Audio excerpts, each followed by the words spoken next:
Medical দাওয়া society of বাংলাদেশের আয়োজনে আজকের বাংলাদেশ চীন মৈত্রী সম্মেলন কেন্দ্রে অনুষ্ঠিত দাওয়া সেমিনার 2025 আপনারা যারা উপস্থিত হয়েছেন আমি সবাইকে জানাচ্ছি আন্তরিক শুভেচ্ছা, মোবারকবাদ এবং অভিনন্দন। আপনারা একটা টপিক শুনেছেন, যে টপিকটা আজকে আমি কভার করব সেটা হচ্ছে মেথোডোলজি অফ প্রফিটিক দাওয়া and its relevance to contemporary global society. রাসূল সাল্লাল্লাহু আলাইহি ওয়াসাল্লাম কিভাবে দাওয়া কার্যক্রম পরিচালনা করতেন, ওনার মেথোডোলজি কেমন ছিল এবং বর্তমান সময়ের সাথে এর প্রাসঙ্গিকতা কেমন, এই টপিকটা নিয়ে আমি কথা বলবো। তার আগে আমি শুরুতে দাওয়া ইস্যু যখনই আমার সামনে আসে তখন যেই কথাটা আমি বলি বা শেয়ার করি সেটা হচ্ছে মানহাজুল ওয়াসাতিয়া, মানে the balanced approach of Islam, ইসলামের যে ভারসাম্যপূর্ণ নেচার, এটা নিয়ে আমি কথা বলি। এবং আমার আলোচনার শুরুতে আমি সূরাতুল বাকারার 143 নম্বর আয়াত তেলাওয়াত করেছি, যেখানে আল্লাহ তাআলা বলছেন ওয়াকাযালিকা জাআলনাকুম উম্মাতান ওয়াসাতা লিতাকুনু শুহাদা আলান নাস। অনুরূপভাবে আমি তোমাদেরকে মধ্যমপন্থী জাতি বানিয়েছি বা মধ্যমপন্থী জাতি হিসেবে আবির্ভূত করেছি। উম্মাতান ওয়াসাতা মানে উম্মাতান আদলান ওয়া খিয়ারা, শ্রেষ্ঠ জাতি, ন্যায়পরায়ণ জাতি। এবং যারা শ্রেষ্ঠ, যারা ন্যায়পরায়ণ, তারাই মূলত মধ্যমপন্থী জাতি। তো আল্লাহ তাআলা আমাদেরকে মধ্যমপন্থী জাতি বলেছেন। এই যে মধ্যম পন্থা আল ওয়াসাতিয়া, এটা ইসলামের অনেকগুলো অনন্য বৈশিষ্ট্যের মধ্য থেকে একটি বৈশিষ্ট্য। বাট মাঝে মাঝে আমরা এই পন্থাটার কথা ভুলে যাই। ভুলে কি করি, অনেক সময় অনেক প্রান্তিক লেভেল থেকে কাজ করে ফেলি, চিন্তা করে ফেলি। অনেক সময় খুব বাড়াবাড়ি করে ফেলি, অনেক সময় ছাড়াছাড়ি করে ফেলি। বরং আমাদের থাকতে হবে মাঝামাঝি। তাহলে the first and foremost reminder today in this conference hall, যে আমরা বাড়াবাড়িও করব না, ছাড়াছাড়িও করব না, আমরা মাঝামাঝি থাকব। কোথায় থাকব? জি, মাঝামাঝি। আল ওয়াসাতিয়া, যেটা শ্রেষ্ঠ এবং যেই মেথোডোলজির কথা কোরআন আমাদেরকে জানিয়েছে। আমি যদি এটাকে ইংরেজি করি ওয়াসাতিয়া, তাহলে ইংরেজি দাঁড়াবে এরকম যে the balanced nature of Islam, ইসলামের যেই ভারসাম্যপূর্ণ যে নেচার, এটার নাম হচ্ছে মূলত আল ওয়াসাতিয়া। আপনি যদি খেয়াল করে দেখেন যে কিভাবে আমরা অন্যান্য জাতিগোষ্ঠীর তুলনায় মধ্যমপন্থী জাতি, তাহলে দেখবেন যে আমরা যদি সাইয়েদনা ঈসা আলাইহিস সালামের ব্যাপারে কথা বলি, জেসাস ক্রাইস্টের ব্যাপারে, তাহলে দেখেন ওনার ব্যাপারে ইহুদি নাসারারা কেউ বাড়াবাড়ি করেছে, কেউ ছাড়াছাড়ি করেছে। আমরা একেবারে মিডল ওয়েতে আছি। যেমন ঈসা আলাইহিস সালামের ব্যাপারে খ্রিস্টানরা কি বলে জানেন? তারা বলে ঈসা আলাইহিস সালাম হচ্ছে আল্লাহর সন্তান। নাউযুবিল্লাহি মিন যালিক। Jesus Christ is the son of God, গডের সন্তান। তাহলে দেখেন কতটা বাড়াবাড়ি করলো, ঈসা আলাইহিস সালামকে উঠাতে উঠাতে খোদার আসনে নিয়ে বসালো। বাড়াবাড়ি হয়ে গেল না এটা? তাহলে একদল খুব বাড়াবাড়ি করলো। এবার যদি ইহুদিদের কথা চিন্তা করি, ইহুদিরা কি বলে? ইহুদিরা একেবারে উল্টো। তারা বলে ঈসা আলাইহিস সালাম হচ্ছে ইবনু জিনা, মানে জারদ সন্তান। নাউজুবিল্লাহ। দেখেন তাদের প্রত্যেকের আকীদা শোনা মাত্রই আপনাদেরকে বলা লাগতেছে না যে নাউজুবিল্লাহ বলেন, আপনারা স্বতঃস্ফূর্তভাবেই বলতেছেন নাউজুবিল্লাহ। তার মানে একদল বাড়াবাড়ি করলো, একদল ছাড়াছাড়ি। একদল বলল তিনি আল্লাহর সন্তান বলে একেবারে আল্লাহর উপরে উঠাই ফেলছে। আরেক দল নামাতে নামাতে একেবারে পদদলিত করলো, বলল তিনি হচ্ছেন বাস্টার্ড, মানে ইবনু জিনা, জারদ সন্তান। নাউজুবিল্লাহ মিন যালিক। একদল নিয়ে গেল একেবারে উপরে, আরেক দল একেবারে নিচে। কিন্তু আমরা কি বলি দেখেন, আমরা বলি ঈসা আলাইহিস সালাম উনি হচ্ছেন আব্দুল্লাহি ওয়া রাসূলুহু, তিনি হচ্ছেন আল্লাহ তাআলার দাস বা বান্দা এবং আল্লাহর সম্মানিত রাসূল। দেখুন কতটা ব্যালেন্স এই আকীদা। আমরা আব্দুল্লাহ বলার মধ্য দিয়ে বেসিক্যালি নাসারাদেরকে রিফিউট করি, তাদের প্রতিবাদ করি আমরা যে তোমরা যে বলেছো আল্লাহ সন্তান না, ওইদিকে উঠানো যাবে না, নিচে নামায় নিয়ে আসো, উনি আব্দুল্লাহ, আল্লাহর দাস। আর রসুল হু, সম্মানিত রসুল বলে আমরা বেসিকলি ইহুদিদেরকে রিফিউট করি, তাদের প্রতিবাদ করি। আমরা বলি যে না, তোমরা যে বলেছো উনি জারদ সন্তান না, ওনার সম্মানকে পদদলিত করা যাবে না, উপরে উঠাইতে হবে, উঠায় রসুল ও সম্মানিত রসুল। তাহলে নাসারাদের আকীদা থেকে আমরা নিচে নেমে আসলাম, ইহুদিদের আকীদা থেকে আমরা উপরের দিকে গেলাম। ফলে এটা কি হলো? ব্যালেন্স হলো, ভারসাম্যপূর্ণ হলো, মধ্যম পন্থা হলো। তো আশা করি মধ্যম পন্থার উদাহরণটা বুঝতে পেরেছেন। আরেকটা ছোট্ট উদাহরণ দেই। আমাদের বোনদের যখন পিরিয়ড চলে তখন নাসারারা কি করে দেখেন, খ্রিস্টানরা তারা সব কিছু করে, কোনো বাজ বিচার রাখে না তখন, এমনকি ফিজিক্যাল ইন্টিমেসিতেও যায়। যখন আমাদের বোনদের পিরিয়ড চলে তখন তারা ফিজিক্যাল ইন্টিমেসিতেও যায়, কোনো বাজ বিচার নাই। এটা হচ্ছে নাসারাদের অবস্থান। আর ইহুদিদের কি অবস্থান? এরা এই 5 দিন 7 দিন আমাদের বোনদের যখন পিরিয়ড চলে তখন তারা তাদের স্ত্রীদেরকে ধরবে না, ছোবে না, স্পর্শ করবে না, একসাথে বসবেও না। তাদের ঘরে আলাদা একটা স্পেশাল রুম রাখে, ওই রুমের ভিতরে, ওই ঘরের ভিতরে তাদের 5 দিন 7 দিন ওইখানে কাটাইতে হয়। তোমরা আবার সুস্থ হলে তারপরে আসবে। দেখেন, একদল খুব বাড়াবাড়ি করলো, আরেক দল ছাড়াছাড়ি করলো। কিন্তু আমাদের ইসলামে আমরা ব্যালেন্স, যে বোনদের যখন পিরিয়ড চলে হাজব্যান্ড ওয়াইফ তখন স্বাভাবিক মেলামেশা, কথাবার্তা, ঘরের টুকিটাকি কাজ সবই করতে পারবে, ইল্লাল জিমা, যেটা আমরা ফিজিক্যাল ইন্টিমেসি বলি, ওইটা ছাড়া আমরা সবই করতে পারবো। তাহলে দেখেন, এই দুইটা উদাহরণ আমি সামনে আনলাম এজন্য যে এই যে মানহাজুল ওয়াসাতিয়াতি ওয়াল ইতিদাল, মধ্যম পন্থার কথা আমরা যেটা বলি, যেটাকে দিয়ে আল্লাহ তাআলা আমাদেরকে সম্মানিত করেছেন, যে ওয়াকাযালিকা জাআলনাকুম উম্মাতাম ওয়াসাতা, তোমাদেরকে আমি মধ্যমপন্থী জাতি বানিয়েছি, তোমাদের মধ্যে বাড়াবাড়িও থাকবে না, ছাড়াছাড়িও থাকবে না, বরং আমরা হব মধ্যমপন্থী। আমরা কি হব? কি হব? তো প্রিয় ভাইয়েরা, প্রথম কথা হচ্ছে, আপনি যখন দাওয়া বলবেন তখন আমাকে মধ্যম পন্থা বলতেই হবে। আমরা যখন ইসলাম শিখবো, শিখাবো, ইসলাম বুঝবো, বুঝাবো, এই সব ক্ষেত্রে আমাদেরকে মধ্যম পন্থা অবলম্বন করতে হবে। আমাদের খেয়াল রাখতে হবে আমরা যেন এক্সট্রিম লাইনে না যাই, আবার খুব এক্সট্রা লিবারেল যেন না হয়ে যায়, আমরা যেন মধ্যমপন্থী একটা অবস্থানে থাকি। এবং দাওয়া দেওয়ার ক্ষেত্রে এটাই বলা হয়েছে, আল্লাহ তাআলা বলছেন উদউ ইলা সাবিলি রাব্বিকা বিল হিকমাতি ওয়াল মাউইদাতিল হাসানাতি ওয়াজাদিলহুম বিল্লাতি হিয়া আহসান।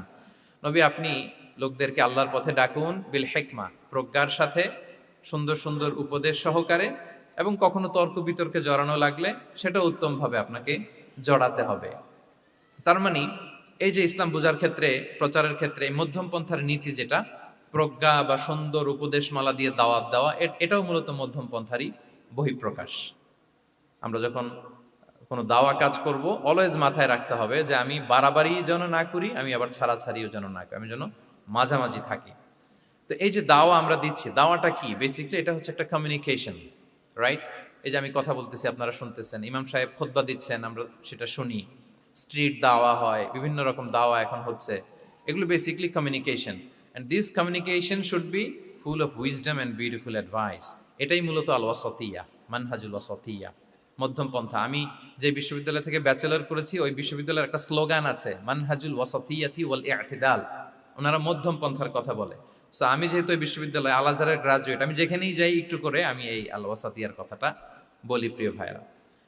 তো দাওয়া যেহেতু কমিউনিকেশন, আমরা ওরাল দাওয়া দিয়ে থাকি, কিন্তু বেসিকলি ওরাল দাওয়ার চেয়ে যেটা প্র্যাকটিক্যাল দাওয়া, থিওরিটিক্যাল দাওয়ার চেয়ে প্র্যাকটিক্যাল দাওয়াটা এটা বেশি ইফেক্টিভ, বেশি প্রোডাক্টিভ।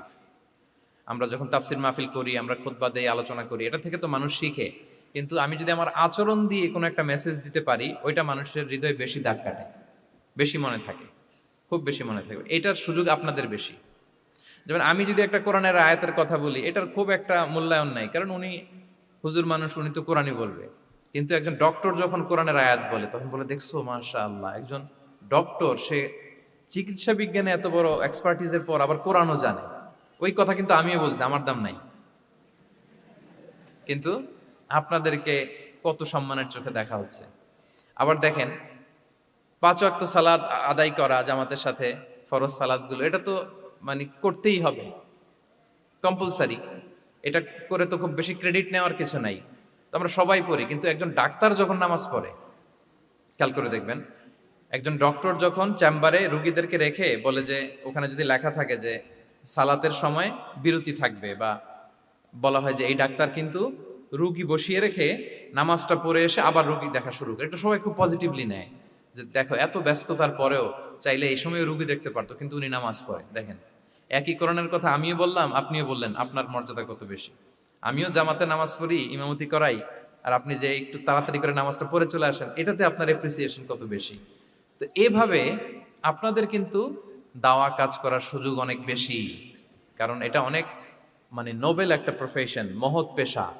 আপনারা জনগণকে সরাসরি সেবা দেওয়ার যে ব্যাপারটা, এটার সুযোগ আছে। যুদ্ধ বিধ্বস্ত আপনি আহতদেরকে সেবা দিতে পারেন, আগুনে পোড়া রোগীদেরকে সেবা দিতে পারেন, দুরারোগ্য ব্যাধি, তার আর যাওয়ার জায়গা নেই, আপনি সেবা দিতে পারতেছেন। যে কোনো রোগ বালাই, যে কোনো পরিস্থিতিতে যখন একজন মানুষ অসুস্থ হয়, তখন আপনি সেবা দিচ্ছেন, তখন তার মনটা কিন্তু খুব নরম থাকে, তার মধ্যে একটা অসহায়ত্ব কাজ করে। ওই একটা অসহায় মানুষ, তার মনটা খুব নরম, ওই রকম একটা সিচুয়েশনে তারা আপনাদের দ্বারস্থ হয়। ফলে আপনাদের কিন্তু দাওয়া কাজ করার সুযোগ অনেক বেশি, এবং সেক্ষেত্রে ওরাল দাওয়ার চেয়ে আপনার যে প্র্যাকটিক্যাল দাওয়া, এটার ইফেক্ট অনেক বেশি। মানে আপনার চলনে বলনে, আপনার কথনে, কথায়, আপনার ব্যক্তিত্বে, পার্সোনালিটিতে, এটার মাধ্যমে যে দাওয়া ফুটে ওঠে ওইটা বেশি ইফেক্টিভ। নিজের আচরণ দিয়ে যে মেসেজটা দেওয়া যায় এটা সবচেয়ে ইফেক্টিভ। আপনার লেনদেন, আপনার ডিলিংস কেমন, আপনি মানুষ হিসেবে কেমন, এটা সবচেয়ে পাওয়ারফুল দাওয়া। উমরে ফারুক রাদিয়াল্লাহু তাআলা আনহু উনি ওনার ছাত্রদেরকে প্রায়ই বলতেন, উমরে ফারুক রাদিয়াল্লাহু তাআলা উনি বলতেন যে কুনু দুআতান ইলাল্লাহি ওয়া আনতুম সামিতুন, যে তোমরা আল্লাহর রাস্তায় দাওয়াতি কাজে বের হয়ে যাও এমন অবস্থায় যে তোমরা চুপচাপ। তো ছাত্ররা বলতো দাওয়াতি কাজও করতে বলতেছেন আবার চুপচাপও থাকতে বলতেছেন, এটা আবার কিভাবে কিভাবে দাওয়াত দিব?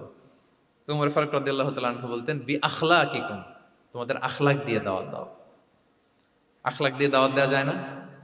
বলেন তো, আখলাক দিয়ে দাওয়াত দেওয়া যায় কি যায় না? যায়।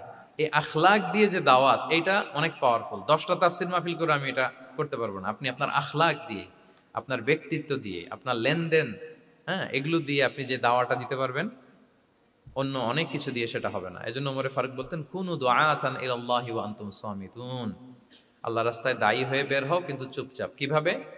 বলে বি আখলাকিকুম, তোমাদের আখলাক দিয়ে। এটা বেশি পাওয়ারফুল। এবং রাসূল সাল্লাল্লাহু আলাইহি ওয়াসাল্লামের ব্যাপারে যখন জিজ্ঞেস করা হতো আম্মাজান আয়েশা রাদিয়াল্লাহু তাআলা আনহাকে যে রাসূল সাল্লাল্লাহু আলাইহি ওয়াসাল্লামের আচরণ কেমন ছিল, তখন আম্মাজান আয়েশা বলতেন যে কানা খুলুকুহু আল কোরআন, কোরআনই ছিল রাসূল সাল্লাল্লাহু আলাইহি ওয়াসাল্লামের চরিত্র।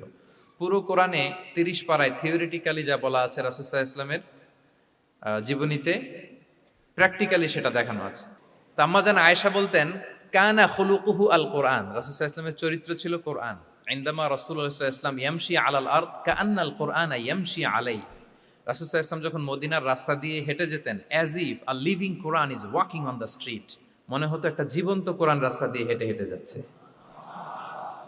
তো তাহলে we should try to be a living দাঈ, জীবন্ত দাঈ, প্র্যাকটিক্যাল দাঈ। এটা যদি আমরা হইতে পারি তাহলে অনেক বেশি ইম্প্যাক্ট করা যাবে সোসাইটিতে, অনেক ইনফ্লুয়েন্স করা যাবে। যেটা বললাম যে আমাদের সততা, আচরণ, ব্যক্তিত্ব, পার্সোনালিটি, এগুলো দিয়ে আমরা যে দাওয়াটা দিতে পারি, ওরাল দাওয়া, বক্তব্য দিয়ে এটা অনেক সময় সম্ভব হয় না। এবং ডাক্তারদের জন্য এটা অনেক বড় একটা সুযোগ। তাহলে ইন্ট্রোডাক্টরি ডিসকাশনে আমি দুটা বিষয়ে কথা বললাম। এক হচ্ছে আমাদেরকে মধ্যমপন্থী হইতে হবে, মানহাজুল ওয়াসাতিয়া ওয়াল ইআতিদাল, 1 নম্বর। 2 নম্বর হচ্ছে লিভিং দাঈ হওয়ার চেষ্টা করতে হবে, এটা বেশি প্রোডাক্টিভ অ্যান্ড ইফেক্টিভ। বুঝতে পেরেছেন সবাই? মাশাআল্লাহ। এবার চলুন যে রাসূল সাল্লাল্লাহু আলাইহি ওয়াসাল্লামের যে প্রফেটিক দাওয়া মেথোডোলজি, কিভাবে উনি দাওয়া কাজের আঞ্জাম দিতেন, সেখান থেকে আমাদের নেয়ার আধুনিক সময়ের এর প্রাসঙ্গিকতা কি আছে, আমি 10টা পয়েন্টে আজকের এই সেমিনারে কিছু কথা উপস্থাপনের চেষ্টা করব। ওমা তাওফীকি ইল্লা বিল্লাহ। 1 নাম্বার কথা হচ্ছে, আমরা যে দাওয়া দিব, এই দাওয়া language should be very soft and mild and very touchy. দাওয়া ল্যাঙ্গুয়েজ হইতে হবে ভেরি সফট। সব সময় ইফ ইউ টক অ্যাবাউট দাওয়া, this language should be very soft and mild and touchy. দাওয়ার কথা বললে হয়তো আপনি পলিটিক্স করেন, ওইটা আলাদা কথা। আপনি জেহাদের ময়দানে, ওইটা আলাদা কথা। আমি জেহাদ পলিটিক্স নিয়ে কথা বলতেছি না, আই এম টকিং অ্যাবাউট দাওয়া। যদি আপনি দাওয়া সেমিনারের কথা বলেন, যদি মেডিকেল দাওয়া সোসাইটি নাম দেন, দাওয়া বললে আমাকে বলতে হবে দাওয়ার language should be very soft and mild. আমরা এটা অনেক সময় ভুল করে ফেলি, এটা করা যাবে না। কারণ আপনি হৃদয় থেকে যদি কোনো কথা বলেন, এটা শ্রোতার হৃদয়ে যে টাচ করে। আল্লাহর হাবিব সাল্লাল্লাহু আলাইহি ওয়াসাল্লামের কথাগুলো নিয়ে এত আলোচনা, বিশ্লেষণ, কথাগুলো এত অ্যাপিলিং কেন, এত আবেদনময় কেন? এর কারণ হচ্ছে রাসূল সাল্লাল্লাহু আলাইহি ওয়াসাল্লাম যা বলেছেন তিনি হৃদয় থেকে বলেছেন, এবং হৃদয় থেকে কথা বেরোলে এটা শ্রোতার হৃদয়ে যে টাচ করে। একটা ছোট্ট আয়াত আমি তেলাওয়াত করি, সূরা তাহার। আল্লাহ তাআলা বলছেন ফাকুলা লাহু কাওলান লাইয়িনা লাআল্লাহু ইয়াতাযাক্কারু আও ইয়াখশা। আল্লাহ তাআলা মূসা আলাইহিস সালাম এবং হারুন আলাইহিস সালাম, ওনাদের দুইজনকে বলছেন যে তোমরা দুই ভাই মিলে যাও, ফেরাউনের কাছে যে দাওয়াত দাও এবং কোমল ভাষায় দাওয়াত দাও। কি ভাষায়? কোমল ভাষায় দাওয়াত দাও। কাওলান লাইয়িনা, use very soft and mild language, very touchy language. Soft এবং কোমল ভাষায় দাওয়াত দাও কাকে? পৃথিবীর সবচেয়ে বড় সন্ত্রাস, তাই না? হ্যাঁ, দুর্ধর্ষ সন্ত্রাস, খোদাদ্রোহী, তারপর সীমালঙ্ঘনকারী। আপনি যত নেগেটিভ যা বলবেন সব যাবে ওর সাথে। ফিরআউন, লাআল্লাহু ইয়াতাযাক্কারু আও ইয়াখশা, হয়তো সে উপদেশ গ্রহণ করবে অথবা তার হৃদয়ে ভয়ের উদ্রেক হতে পারে। হয়তো তোমরা soft and mild language use করবা। মুসা এবং হারুন কোমল ভাষায় যে তোমরা দাওয়াত দিবা। আচ্ছা, কার ব্যাপারে আল্লাহ বললেন, কাকে দাওয়াত দিতে বললেন? সবাই বলেন তো নামটা। ফিরআউন। আচ্ছা, ফেরাউনের ক্ষেত্রে আল্লাহ তাআলা বললেন যে soft and mild language use করো, নরম ভাষা। আমাকে উত্তর দেন, আমাদের কারেন্ট সময় আমরা যাদেরকে জালিম বলি, যাদেরকে খারাপ বলি, ফাসিক বলি, পাপাচারী, ধরেন যে আমার মতে বা আপনাদের মতে যে সবচেয়ে খারাপ পাপাচারী জালিম, ওই জালিমটা কি ফেরাউনের চেয়ে বড় জালিম? আমাদের চোখে যে জাহান্নামী, যে নিকৃষ্ট খারাপ পাপী যাকে আমি মনে করি, যদিও এরকম মনে করার সুযোগ আমাদের নাই, কে জান্নাতি কে জাহান্নামী এটা ডিসাইড করবে কে? আল্লাহ তাআলা। কিন্তু আমাদের চোখে যে পাপী, যে ভুল করেছে, যে জালিম, ওই জালিমগুলো, খারাপ লোকগুলো কি ফেরাউনের চেয়ে বেশি খারাপ ছিল? ছিল? ওই ফেরাউনের ক্ষেত্রে আল্লাহ বলেছেন ফাকুল আলাহু কাউলান লাইকিনা, সফট ল্যাঙ্গুয়েজ ইউজ করো মুসা এবং হারুন, কোমল ভাষা ব্যবহার করো। হয়তো তার ভুল ভেঙে যাবে, হয়তো সে উপদেশ গ্রহণ করবে। তো তাহলে দেখেন কত বড় ভুল আমরা করি। আমরা মাঝে মাঝে এমন অ্যাটাকিং মোডে কথা বলি, এমন আগ্রাসী হয়ে কথা বলি, ওর মানার এক সুযোগ থাকলেও ও মানবে না। কি বলেন? যাও মানার একটু ইচ্ছা ছিল, আমার এই অ্যাটিটিউডের কারণে সে আর এটা শুনবে না। এটাই মানুষের স্বভাব। আপনি আগ্রাসী হয়ে অ্যাটাকিং হয়ে কথা বলে মানুষ এটা শোনে না। তাহলে দাওয়ার প্রফিটিক এক নাম্বার মেথোডোলজি হচ্ছে দাওয়ার ল্যাঙ্গুয়েজ হইতে হবে very soft and very mild. আল্লাহ তাআলা সূরাতু আলে ইমরানে বলছেন ফাবিমা রাহমাতিম মিনাল্লাহি লিনতা লাহুম ওয়ালাউ কুনতা ফাযযান গালিযাল কলবি লানফাদ্দু মিন হাওলিক। নবী হে, আল্লাহর অনুগ্রহে, আল্লাহর রহমতে আপনি কোমল ভাষী হয়েছেন। আপনি কোমল ভাষী না হয়ে যদি রূঢ় ভাষী হতেন, তাহলে মানুষজন আপনার কাছ থেকে ভেগে ভেগে পালাতো। কিন্তু আমরা দেখতাম যে সাহাবারা রাসূল সাল্লাল্লাহু আলাইহি ওয়াসাল্লামের কাছে শুধু জড়ো হইতে চেত, দেখা করতে চেত, রাসূলকে ঘিরে রাখতো, এত পছন্দ করতো রাসূল সাল্লাল্লাহু আলাইহি ওয়াসাল্লামের কোমল আচরণের কারণে। ইভেন ফ্যামিলিতে কোনো সমস্যা হলে অনেক সাহাবারা বলতেন ফ্যামিলির সাথে সমস্যা হলেও তারা রাসূলের কাছে চলে আসতো। এমনকি কারো পেটে ক্ষুধা লাগলেও তারা রাসূলের দরবারে চলে আসতো। তারা বলতো রাসূল সাল্লাল্লাহু আলাইহি ওয়াসাল্লামের চেহারার দিকে তাকালেই আমাদের ক্ষুধা মিটে যেত। কি কোমল ভাষী ছিলেন, কত সুন্দর সফট ল্যাঙ্গুয়েজ রাসূল সাল্লাল্লাহু আলাইহি ওয়াসাল্লাম ইউজ করেছেন। হ্যাঁ, রাসূল সাল্লাল্লাহু আলাইহি ওয়াসাল্লাম কখনো যে কঠোর ভাষায় কথা বলতেন না তা না, মাঝে মাঝে বলতেন, কিন্তু বেশিরভাগ ওনার দাওয়া ছিল সফট অ্যান্ড মাইল্ড। মাঝে মাঝে প্রেক্ষাপটের আলোকে রাসূল সাল্লাল্লাহু আলাইহি ওয়াসাল্লাম অনেক সময় তেজস্বী জ্বালাময়ী ভাষণ দিতেন, মনে হতো ব্যাটালিয়নকে কমান্ড করছেন। এটা মাঝে মাঝে চেহারা লাল হয়ে যেত, গড়গড় করতেন যুদ্ধের আগে। কিন্তু রেগুলার বেসিসে রাসূল সাল্লাল্লাহু আলাইহি ওয়াসাল্লাম খুব কোমল ভাষায় কথা বলতেন। তাহলে এক নম্বরে যেটা জানলাম, যদি আপনি দাওয়া মেন্টালিটি, দাওয়া মোডে থাকতে চান, আপনার ভাষা হতে হবে শক্ত না নরম? সফট হইতে হবে, কোমল। কারোর প্রতি আগ্রাসী হয়ে যেন আমরা কথা না বলি, অ্যাটাকিং মোডে যেন না বলি, বললেও শুনবে না। এটাই মানুষের নেচার, সফট ল্যাঙ্গুয়েজে বলতে হয়। ফেরাউনকে যদি বলা হয় ওর সাথে ভালোভাবে বলো, তো আমাদের আশেপাশে যারা আছে এরা তো আরো এদেরকে সম্মান দিয়ে নরম করে বলা উচিত। কি বলেন? জি, এক নম্বর গেল। দুই নম্বর হচ্ছে দাওয়াকে ফলপ্রসূ করতে হলে রাসূল সাল্লাল্লাহু আলাইহি ওয়াসাল্লাম যেটা করতেন, শ্রোতাদের অনেক সময় মনোযোগ আকর্ষণের জন্য উনি অনেক ধরনের টুলস, অনেক ধরনের জিনিস তিনি ব্যবহার করতেন। যেমন একটা পদ্ধতি রাসূল সাল্লাল্লাহু আলাইহি ওয়াসাল্লামের ছিল, রাসূল সাল্লাল্লাহু আলাইহি ওয়াসাল্লাম মানুষের আকর্ষণ বৃদ্ধির জন্য মাঝে মাঝে প্রশ্ন ছুড়ে দিতেন অডিয়েন্সকে, drawing attention of the listener by throwing questions. Question throw করার মাধ্যমে অ্যাটেনশন গ্রো করতেন। হাদিসে এরকম অনেক উদাহরণ পাওয়া যায়। একটা ছোট্ট হাদিস শেয়ার করি, সহিহ মুসলিমে এসেছে। রাসূল সাল্লাল্লাহু আলাইহি ওয়াসাল্লাম একবার সাহাবাদেরকে বললেন, ইন্না মিনা শাজারি শাজারাতান লা ইয়াসকুতু ওয়ারাকুহা মাসালুহা মাসালুল মুসলিম। রাসূল সাল্লাল্লাহু আলাইহি ওয়াসাল্লাম জিজ্ঞেস করলেন, তোমরা কি কেউ বলতে পারবা বৃক্ষরাজির মধ্যে একটা বৃক্ষ আছে, গাছের মধ্যে একটা গাছ আছে যেই গাছের কখনো পাতা ঝরে না, ওই গাছের পাতা কখনো ঝরে না। এর দৃষ্টান্ত হচ্ছে মুসলিমের দৃষ্টান্তের মতো। বলতো ফাহাদ্দিসুনি মা হিয়া, বলতো ওই গাছটা কি? কে বলতে পারো? আপনারা তো সব একেবারে পেরে গেছেন। তো সাহাবারা ওই দিন কেউ বলতে পারেন নাই। কারণ কি জানেন? একে তো আমরা জানি হাদিস স্টাডি করার কারণে। হাদিস স্টাডি না করলে তো আমরা বলতে পারতাম না, আমাদের দেশে তো খেজুর গাছ অত হয় না। তো ওনারা কেউ বলতে পারে না। এর কারণ হচ্ছে তারা ভাবছিল প্রশ্ন যেহেতু করছে, এটা যেন তেন প্রশ্ন, এটা কঠিন কোনো গাছের একটা নাম বলতে হবে। তো বাড়ির পাশে যে খেজুর গাছ, মদিনার অলিতে গলিতে যে খেজুর গাছ ভর্তি, এই দিকে আর ওনাদের অ্যাটেনশন যায় না। ওনারা চলে গেছে মরুভূমিতে, ইয়ামানে, তারপর একেবারে ডেজার্টের মাঝখানে কি কি ক্যাকটাস, গুলমলতা, কি কি গাছ আছে ওগুলো আওড়াচ্ছে মনে মনে। ভাবতেছে যে খেজুর গাছের কথা তো রাসূল সাল্লাল্লাহু আলাইহি ওয়াসাল্লাম আমাদের জিজ্ঞেস করার কথা না, এ তো আমাদের গাছ, বাড়ির পাশের গাছ। তো কেউই আর বলতে পারে নাই। এরপর রাসূল সাল্লাল্লাহু আলাইহি ওয়াসাল্লাম যখন দেখলেন সবাই অপারগ, রাসূল সাল্লাল্লাহু আলাইহি ওয়াসাল্লাম বললেন, ইন্নাহা আন-নাখলা, এটা হচ্ছে খেজুর গাছ, ডেট প্লান্ট। তো আব্দুল্লাহ ইবনে উমর রাদিয়াল্লাহু তাআলা আনহু বাড়িতে যাওয়ার পরে ওমরে ফারুককে, তার বাবাকে বললেন যে, বাবা, আজকে যে রাসূল সাল্লাল্লাহু আলাইহি ওয়াসাল্লাম প্রশ্ন ছুড়ে দিলেন, আপনারা যে কেউ পারলেন না, উত্তরটা কিন্তু আমি পারতাম। তোমার ফারুক বললেন, বলো কি তুমি পারতা? তো বললা না কেন? তুমি আজকে উত্তর দিতে পারলে তো রাসূলের সামনে আমার বুকটা এত বড় হয়ে যেত। মানে লাল উট পেলে আরবরা যেই খুশি, আমি এর চেয়ে বেশি খুশি হতাম। তখন উনি বললেন যে আপনি পারতেছেন না, অন্যান্য বয়স্ক সাহাবারা পারতেছে না, মুরব্বীরা কেউ যেহেতু বলে নাই, আমি বিনয়ের খাতিরে উত্তরটা দেই নাই, কিন্তু আমি জানতাম যে এটা খেজুর গাছ। তাহলে দেখেন রাসূল সাল্লাল্লাহু আলাইহি ওয়াসাল্লাম অ্যাটেনশনটাকে ড্র করার জন্য প্রশ্ন ছুড়ে দিতেন। আপনারা তো মানে প্রশ্ন ছুড়াই তো আপনাদের কাজ, যে কি অবস্থা, শরীরটা কেমন, পেট ঠিক আছে কিনা, ঘুম হয় কিনা, কমন প্রশ্ন না আপনাদের? আপনাদের কাছে গেলেই তো প্রথমে জিজ্ঞেস করে যে হজম হয় কিনা, তারপর ঘুম আসে কিনা, এই হয় কিনা, অনেক প্রশ্ন আপনারা করেন। তো এইভাবে আপনি যদি আস্তে আস্তে প্রশ্নের ছলে যদি তাকে আপনি দাওয়া দিতে চান, আপনি কিন্তু দিতে পারেন। এটা রাসূল সাল্লাল্লাহু আলাইহি ওয়াসাল্লামের একটা দাওয়া মেথোডোলজি ছিল। দুইটা বলে ফেললাম। একটা হচ্ছে দাওয়ার ল্যাঙ্গুয়েজ হতে হবে অনেক শক্ত, নাকি হ্যাঁ নরম, সফট এন্ড মাইল্ড। দুই নাম্বার হচ্ছে প্রশ্ন ছুড়ে দিয়ে শ্রোতাকে আকর্ষণ করা, মনোযোগ আকর্ষণ করা। তিন নাম্বার ভিজুয়াল এক্সপ্লেনেশন, রাসূল সাল্লাল্লাহু আলাইহি ওয়াসাল্লাম এটা করতেন যাতে করে আরো সহজে বোঝানোর জন্য। এটা নিশ্চয়ই আপনারা করেন।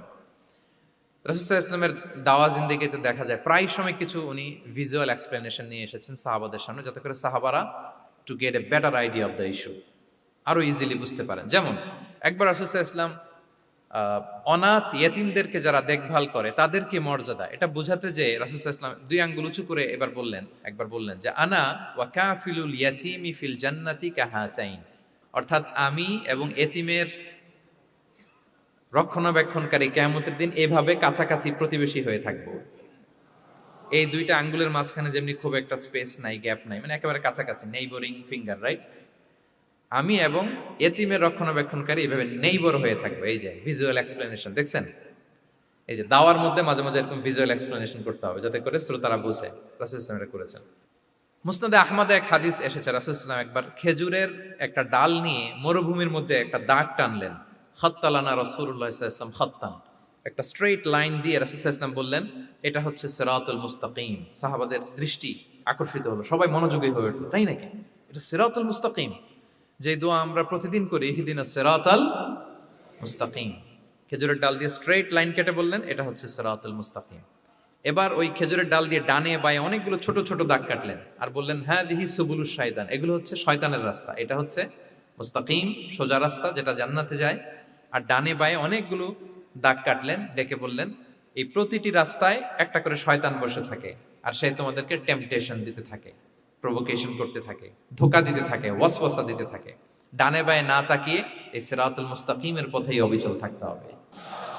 তাহলে দেখেন মরুভূমির মাঝখানে, তখন তো আর ওই যে এলইডি প্রজেক্টর থাকলে হয়তো রাসূল সাল্লাল্লাহু আলাইহি ওয়াসাল্লাম ওইটাই ব্যবহার করতেন, আমরা এটা এখন করতে পারি বোঝানোর জন্য। রাসূল সাল্লাল্লাহু আলাইহি ওয়াসাল্লাম খেজুরের ডাল দিয়ে মরুভূমির মধ্যে দাগ কেটে সাহাবীদেরকে এই ভিজুয়াল এক্সপ্লেনেশন দিলেন এবং সাহাবারা খুব সহজে বুঝতে পারলেন যে কোনটা সিরাতুল মুস্তাকিম, কোনটা সিরাতুশ শাইতান।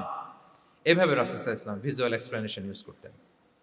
আমরা বিশ্বাসীরা যে ভাই ভাই, মুমিনরা যে ভাই ভাই, আমাদের সম্পর্ক যে কত সুদৃঢ় মজবুত, এটা বোঝাতে যে একবার রাসূল সাল্লাল্লাহু আলাইহি ওয়াসাল্লাম বললেন আল মুমিনু লিল মুমিনি কাল বুনিয়ান, বিশ্বাসীরা তাদের সম্পর্ক হচ্ছে কাল বুনিয়ান, একটা সুদৃঢ় প্রাচীরের মতো, সীসা ঢালা প্রাচীরের মতো। ইয়াশুদ্দু বা'দুহু বা'দা, যেটার এক পাশ আরেক পাশকে মজবুত করে। Strengthening one part the others, এক পার্ট আরেক পার্টকে মজবুত করে। যেমন বিল্ডিং এদিকে ভেঙে ফেললে এটা নড়বড়ে হয়ে যাবে। তিনি বুঝালেন যে সুদৃঢ় প্রাচীরের মতো হচ্ছে বিশ্বাসীদের সম্পর্ক। এটা বলে ওয়াসাব্বাকা বাইনা আসাবিহি, উনি ডান হাতের আঙ্গুলগুলো বা হাতের ভেতরে ভেবে ঢুকিয়ে দিলেন, বললেন যে এরকম মজবুত। সুবহানাল্লাহ। এই যে এই হাতের আঙ্গুলগুলো এই হাতে ঢুকিয়ে এরকম চাপ দিলে খুব শক্ত হয় না, মজবুত হয় না? রাসূল সাল্লাল্লাহু আলাইহি ওয়াসাল্লাম বললেন আমাদের বন্ধন হচ্ছে এরকম সুদৃঢ় মজবুত, সুদৃঢ় সীসা ঢালা প্রাচীরের মতো। আল্লাহু আকবার। তাহলে এই যে ভিজুয়াল এক্সপ্লেনেশন, রাসূল সাল্লাল্লাহু আলাইহি ওয়াসাল্লাম বোঝানোর জন্য এই যে এরকম দাগ কাটা, কখনো এইভাবে, হাদিসে এরকম অনেক পাওয়া যায়। আমি অল্প কয়েকটা, সময়ের টাইম কনস্ট্রেন্টের কারণে অল্প কয়েকটা নিয়ে আসলাম। তাহলে এটা রাসূল সাল্লাল্লাহু আলাইহি ওয়াসাল্লামের একটা দাওয়া মেথোডোলজি ছিল, বোঝানোর জন্য কত ইজিয়েস্ট ওয়েতে তিনি অডিয়েন্সের কাছে পৌঁছাতে পারেন, তিনি প্রয়োজনে ভিজুয়াল এক্সপ্লেনেশনের সহায়তা নিতেন। কয়টা গেল মেথোডোলজি? তিনটা। 4 নাম্বার হচ্ছে গ্রাজুয়ালিটি, ধীরে ধীরে ধাপে ধাপে দাওয়া পরিচালনা করা, দাওয়া কাজ করা। এটাতে অনেক সময় আমরা ভুল করে ফেলি। আমরা অনেক সময় একটু রাশিং মেন্টালিটিতে থাকি, তাড়াহুড়ো। একজন ভাই নতুন দিনে ফিরছে, আগে হয়তো সংশয়বাদী ছিল, নাস্তিক ছিল, প্র্যাকটিস করতো না, এখন সে প্র্যাকটিসের ইচ্ছা করছে। এই সুযোগ পেয়ে আমি তারে বলা শুরু করলাম, নামাজ পড়তে হবে, রোজা রাখতে হবে, জাকাত দিতে হবে, তোমার ওয়াইফের পর্দা করাইতে হবে, হালাল হারাম ও কয়েক ছাড়ছে, আমার সম্ভব না। ও বলবে ভাই আগে যা ছিলাম ওইটাই ভালো ছিল, এতগুলো তো আমি মানতে পারবো না। তো এই যে আপনি তাকে দিন থেকে ভাগালেন, আপনার দাওয়া মেথোডোলজি জানা না থাকার কারণে আপনি তাকে ভাগালেন। একসাথে আপনি এত কথা বলবেন না। নতুন যখন কেউ দিনে ফিরে তাকে আপনি একসাথে এত কথা বলবেন না। নতুন যখন কোনো বোন ইসলামে আসতে চায় তাকে আপনি কঠিন করে বলবেন না। উপরে আমাদের বোনরা আছে, তাদেরকেও আমি বলবো সহজ করে বলেন। প্রথমে নামাজের কথা বলেন, নামাজ আস্তে আস্তে পড়ুক যতটুকু পারুক। প্রথমে হয়তো 5 ওয়াক্ত পারবে না, 1 ওয়াক্ত 2 ওয়াক্ত দিয়ে শুরু করবে, এরপর আস্তে আস্তে 5 ওয়াক্ত যাবে। এরপর তাকে একটু শালীন পোশাকের কথা বলেন যে তুমি একটু শালীন পোশাক পরো, সেফটি সিকিউরিটির জন্য ভালো। সেটাতে অভ্যস্ত হলে তাকে হেজাবের দাওয়াত দিবেন আপনি, হেজাবে অভ্যস্ত হলে নেকাবে দাওয়াত দিবেন আপনি। এইভাবে গ্রাজুয়ালিটি, ধাপে ধাপে, একসাথেই কঠিন করে দিনকে উপস্থাপন করা যাবে না। দাওয়া is a gradual process. Gradually যাইতে হবে, beginning with the most important issue first, তারপর যেটা ইম্পর্টেন্ট, তারপর যেটা ইম্পর্টেন্ট, ধাপে ধাপে আপনি তাকে বলবেন। আপনারা নিশ্চয়ই সবাই মদ হারাম হওয়ার যে স্টেপগুলো আছে জানেন না? কয়বারে হারাম হয়েছে? 3 বারে। ওয়াসআলুনাকা আনিল খামরি ওয়াল মাইসির কুল ফীহিমা ইসমুন কাবীরুন ওয়া মানাফিউ লিন-নাস ওয়া ইসমুহুমা আকবারু মিন নাফিহিমা। প্রথমে বললেন মদে কিছু উপকার আছে কিন্তু এটার গুনাহ বেশি, ক্ষতি বেশি, কিন্তু সামান্য উপকার আছে। তো মানুষ সচেতন হয়ে গেল যে না, এটা কিন্তু গুনাহ আছে, ক্ষতি আছে, সাবধান হইতে হবে। মদ খাওয়া কমায় দিল।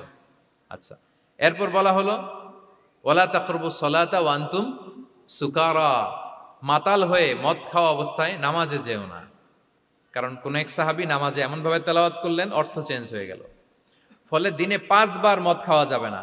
এই আয়াত দিয়ে তো তাই বোঝা যায়, তাই না? 5 বারের জন্য যখন সাবধান হয়ে গেল, আরো তারা অভ্যস্ত হয়ে গেল। এরপরে নাজিল হলো ইন্নামাল খামরু ওয়াল মাইসিরু ওয়াল আনসাবু ওয়াল আজলামু রিজসুম মিন আমালিশ শাইতানি ফাজতানিবু। মদ, জুয়া, ভাগ্যলিপি এগুলো শয়তানের কাজ, এগুলো থেকে বেঁচে থাকো। সবাই মদিনার ঘরের ভেতরে মদের বোতল যেগুলো ছিল ভেঙে সব রাস্তায় মদ দিয়ে মদিনার অলিগলি সয়লাম। সুবহানাল্লাহ, কারো কষ্ট হয়নি, কারণ ধাপে ধাপে মদকে হারাম করা হয়েছে। কেউ যদি চেইন স্মোকার থাকে, আপনি যদি বলেন যে স্মোকিং হারাম, কালকে থেকে একটাও খেতে পারবে না, ও পারবে? ও তো মারা যাবে। ও সব বাদ দিতে পারবে, স্মোকিং বাদ দিতে পারবে না। তো কি করবেন? তাকে আপনি অল্প অল্প করে, যে একটু একটু করে ছাড়ো। এই যে রমজান আসতেছে, সারাদিন তো করতেই পারবে না, রাতে 2-3টা করে খাইও, বেশি খাইও না। না মানে ছাড়ানোর জন্য বলতেছে আর কি। যে 10টা খায় তারা যদি আপনি 2টা খাইতে বলেন, এটা তো আপনি দাওয়াই দিলেন নাকি, কমাইতে বললেন তো। সিগারেটের প্রতি তো আর উৎসাহিত করতেছি না আমরা। চেইন স্মোকার ও 10টা ছাড়া হয় না প্রতিদিন। তো এই রমজানে আপনি তারা বললেন যে সারাদিন তো তুমি না খেয়ে থাকবা, রাতে 1টা 2টা বা 3টা গেল। প্রথম দশকে 3টা, এরপরের দশকে 2টা, তারপরের দশকে 1টা। যে 1টা খায় তারপরের দিন তো সে চাইলে ছেড়েও দিতে পারে, কি বলেন? এইভাবে গ্রাজুয়ালি তাকে ছাড়ানোর জন্য অভ্যস্ত করতে হবে। তাহলে এই গ্রাজুয়ালিটিটা দরকার। আমি হাদিস থেকে, সিরাত থেকে একটা উদাহরণ দেই, শুনুন। রাসূল সাল্লাল্লাহু আলাইহি ওয়াসাল্লাম মুআয ইবনে জাবাল রাদিয়াল্লাহু তাআলা আনহুকে ইয়ামানের গভর্নর করে পাঠালেন। তো তখন তাকে বললেন যে মুআয, ইন্নাকা তাআতি কওমান মিন আহলিল কিতাব, তোমাকে এমন একটা এলাকার গভর্নর করে পাঠাচ্ছি, তারা কিন্তু আহলি কিতাব, মানে people of the books, Jews and Christian community, তারা ইহুদি খ্রিস্টান।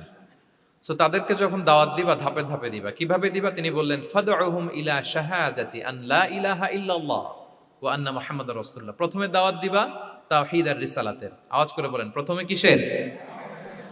তাওহীদ এবং রিসালাতের। আচ্ছা, ফাইনহুম আতাউ লিযালিক, তারা যখন এটা মেনে নেয়।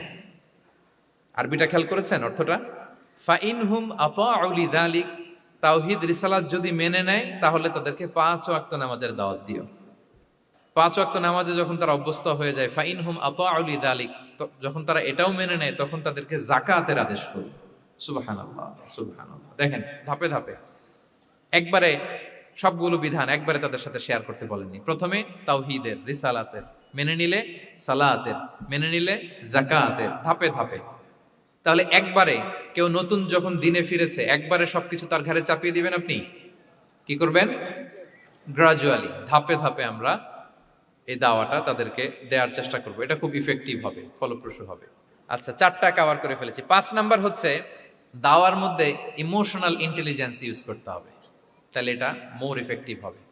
মানে আপনি মানুষের আবেগ অনুভূতি নাড়িয়ে দিয়ে যদি দাওয়া দিতে পারেন, এটা তার শুদ্ধাচারের জন্য অনেক কাজে দেবে। ইমোশনাল ইন্টেলিজেন্স মানে তার আবেগ, ইমোশনকে আপনি ট্রিগার আপ করবেন, ওইটাতে আপনি টাচ করবেন, তাহলে দেখবেন যে সে একেবারে কাবু হয়ে গেছে। এটা রাসূল সাল্লাল্লাহু আলাইহি ওয়াসাল্লামের সিরাতে আমরা অনেক সময় দেখেছি যে ইমোশনাল ইন্টেলিজেন্সকে কাজে লাগিয়ে রাসূল সাল্লাল্লাহু আলাইহি ওয়াসাল্লাম তার আবেগ অনুভূতিতে এমনভাবে নাড়া দিয়েছেন, তাকে আল্লাহ তাআলা হেদায়েতের রাস্তায় নিয়ে এসেছে। সুবহানাল্লাহ। একটা ছোট্ট উদাহরণ দেই, মুসনাদে আহমদ ইবনে হাম্বলের হাদিস, কিভাবে ইমোশনাল ইন্টেলিজেন্স রাসূল সাল্লাল্লাহু আলাইহি ওয়াসাল্লাম ইউজ করতেন, আবেগ অনুভূতিকে কিভাবে নাড়া দিতেন রাসূল সাল্লাল্লাহু আলাইহি ওয়াসাল্লাম। এক যুবক এসে সাহাবাদের সামনে রাসূল সাল্লাল্লাহু আলাইহি ওয়াসাল্লামকে বললেন, ইয়া রাসূলুল্লাহ ইযান লি বিজিনা, হে আল্লাহর রাসূল আপনি আমাকে জিনার অনুমতি দেন। নাউযুবিল্লাহ। কিসের? জিনার, মানে ব্যভিচারের অনুমতি দেন। ব্যভিচার বা জিনার অনুমতি দেন। আশেপাশের সাহাবারা তো রেগে মেগে আগুন। ফাআকবাল আল কওমু আলাইহি ফাজাজারু, সবাই তাকে দৌড়ে ধরতে গেল আর ধমকাতে লাগলো, ছি ছি ছি, মাহ মাহ।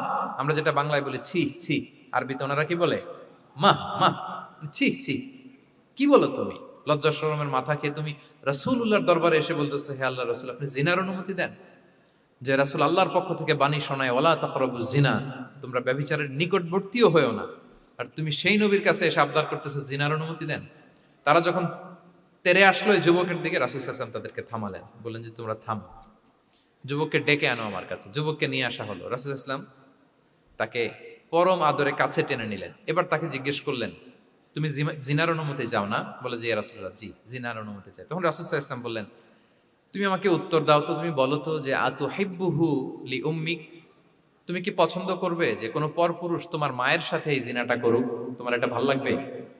সে বলে লা ইয়া রাসূলুল্লাহ, না কখনো না, আমার মায়ের সাথে কেউ এই পাপাচারে লিপ্ত হবে এটা কোনো মানুষ মেনে নেবে না। আমি কেন, কেউ মেনে নেবে না। তারপর রাসূল সাল্লাল্লাহু আলাইহি ওয়াসাল্লাম তাকে বললেন আতুহিব্বুহু লিবনাতিক, তুমি তোমার কলিজার টুকরা সন্তান, কন্যা সন্তানের সাথে, তোমার কন্যার সাথে কেউ এই পাপ কাজটা করুক, এটা তুমি মেনে নিবে? এটা তুমি পছন্দ করো? সে বলল লা ইয়া রাসূলুল্লাহ, হে আল্লাহর রাসূল কখনো কালেও না, কখনো মানবো না, আমার মেয়ের সাথে কেউ এই কাজ করবে আমি কখনো মানবো না। রাসূল সাল্লাল্লাহু আলাইহি ওয়াসাল্লাম আবার তাকে প্রশ্নবাণে জর্জরিত করতে লাগলেন, আবার বললেন আতুহিব্বুহু লি উখতিক, তুমি কি তোমার প্রিয় বোনের সাথে কেউ এটা করুক, এই পাপাচারে লিপ্ত হোক, জিনা করুক, পছন্দ করবে? তোমার বোনকে কেউ এরকম করবে, অপমান করবে, এটা চাইবে তুমি? বলে কখনো না, লা ইয়া রাসূলুল্লাহ, কখনো না, কেউই তো পছন্দ করবে না এটা। তখন রাসূল ইসলাম বললেন, তুমি যার সাথে জিনার অনুমতি চাইছো সে তো কারো না কারো মা, কারো না কারো মেয়ে, কারো না কারো বোন, তুমি এভাবে কেন ভাবতে পারো না? সুবহানাল্লাহ বিহামদি। এই কথা বলার পরে তো সে একেবারে ইমোশনালি এমন ড্যামেজ হয়েছে, লজ্জায় কাচুমাচু হয়ে মাথা নিচু করে দাঁড়ায় আছে।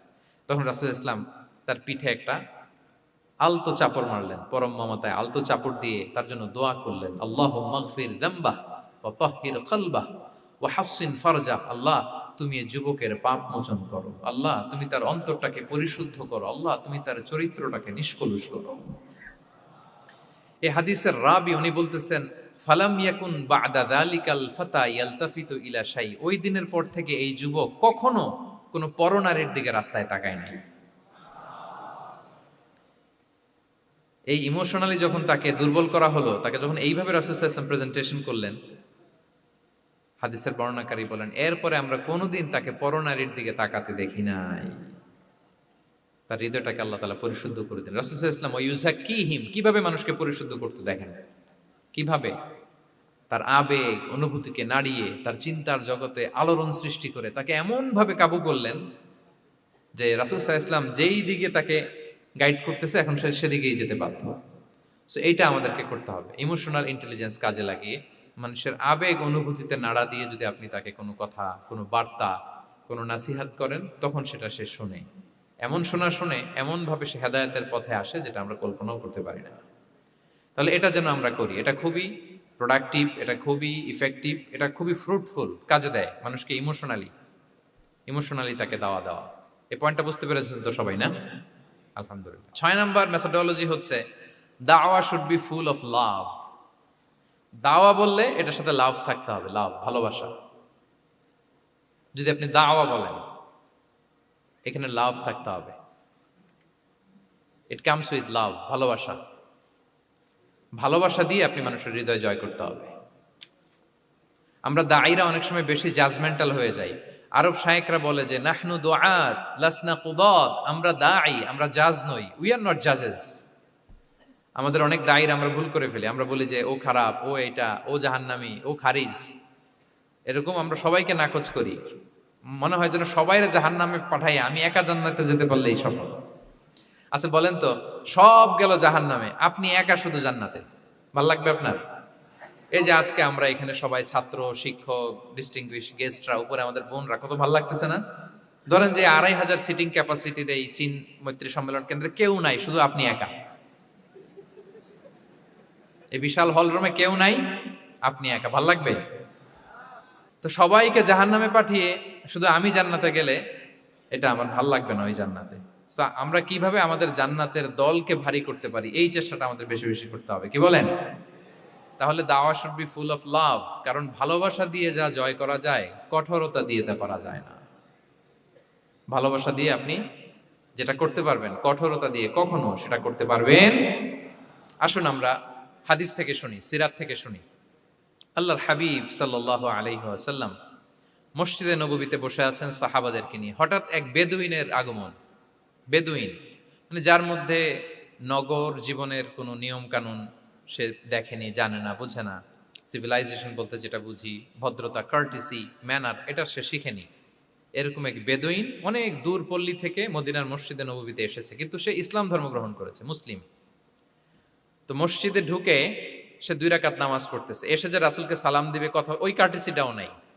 রাসূল সাল্লাল্লাহু আলাইহি ওয়াসাল্লাম বসা ওইদিকে সাহাবাদের নিয়ে, সে তার মতো এসে এক জায়গায় মসজিদের সাথে তার উট বেঁধে সে 2 রাকাত নামাজ পড়ে দোয়া করতেছে আল্লাহর কাছে। কি দোয়া জানেন? দোয়ার মধ্যেও কাটিছি নাই। দোয়াতে বলে, ইয়া আল্লাহ, আল্লাহুম্মা আরহামনি ওয়ারহাম মুহাম্মাদা ওয়ালা তারহাম মা'ানা আহাদা। মানে আল্লাহ, তুমি শুধু আমারে রহম করো আর মুহাম্মদ সাল্লাল্লাহু আলাইহি ওয়াসাল্লামের রহম করো, আমাদের সাথে আর কারোর রহম করো না তুমি।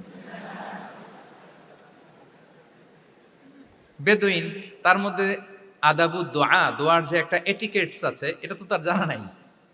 দোয়ায় অন্যদের জন্য দোয়া করলে যে নিজের লাভ, এটা সে জানতো না। আমি যদি বলি যে আল্লাহ এই ভাইদেরকে তুমি কবুল করো, তখন ফেরেশতারা বলে আল্লাহ যিনি দোয়া করতেছে আগে তাকে তুমি কবুল করো। কেউ অসুস্থ, আমি যদি বলি আল্লাহ আমার এই ভাইকে তুমি সুস্থ করো, আল্লাহর ফেরেশতারা বলে আল্লাহ যিনি দোয়া করলেন আগে তার রোগ বালাই থাকলে আগে তাকে সুস্থ করো। তো এই যে দোয়ার এটিকেটস, আদাব দোয়া, এটা সে জানতো না। সে দোয়া করতেছে আল্লাহুম্মা আরহামনি ওয়ারহাম মুহাম্মাদা ওয়ালা তারহাম মা'ানা আহাদা, শুধু আমারে রহম করো, মুহাম্মদ সাল্লাল্লাহু আলাইহি ওয়াসাল্লাম রহম, আর কাউরে না।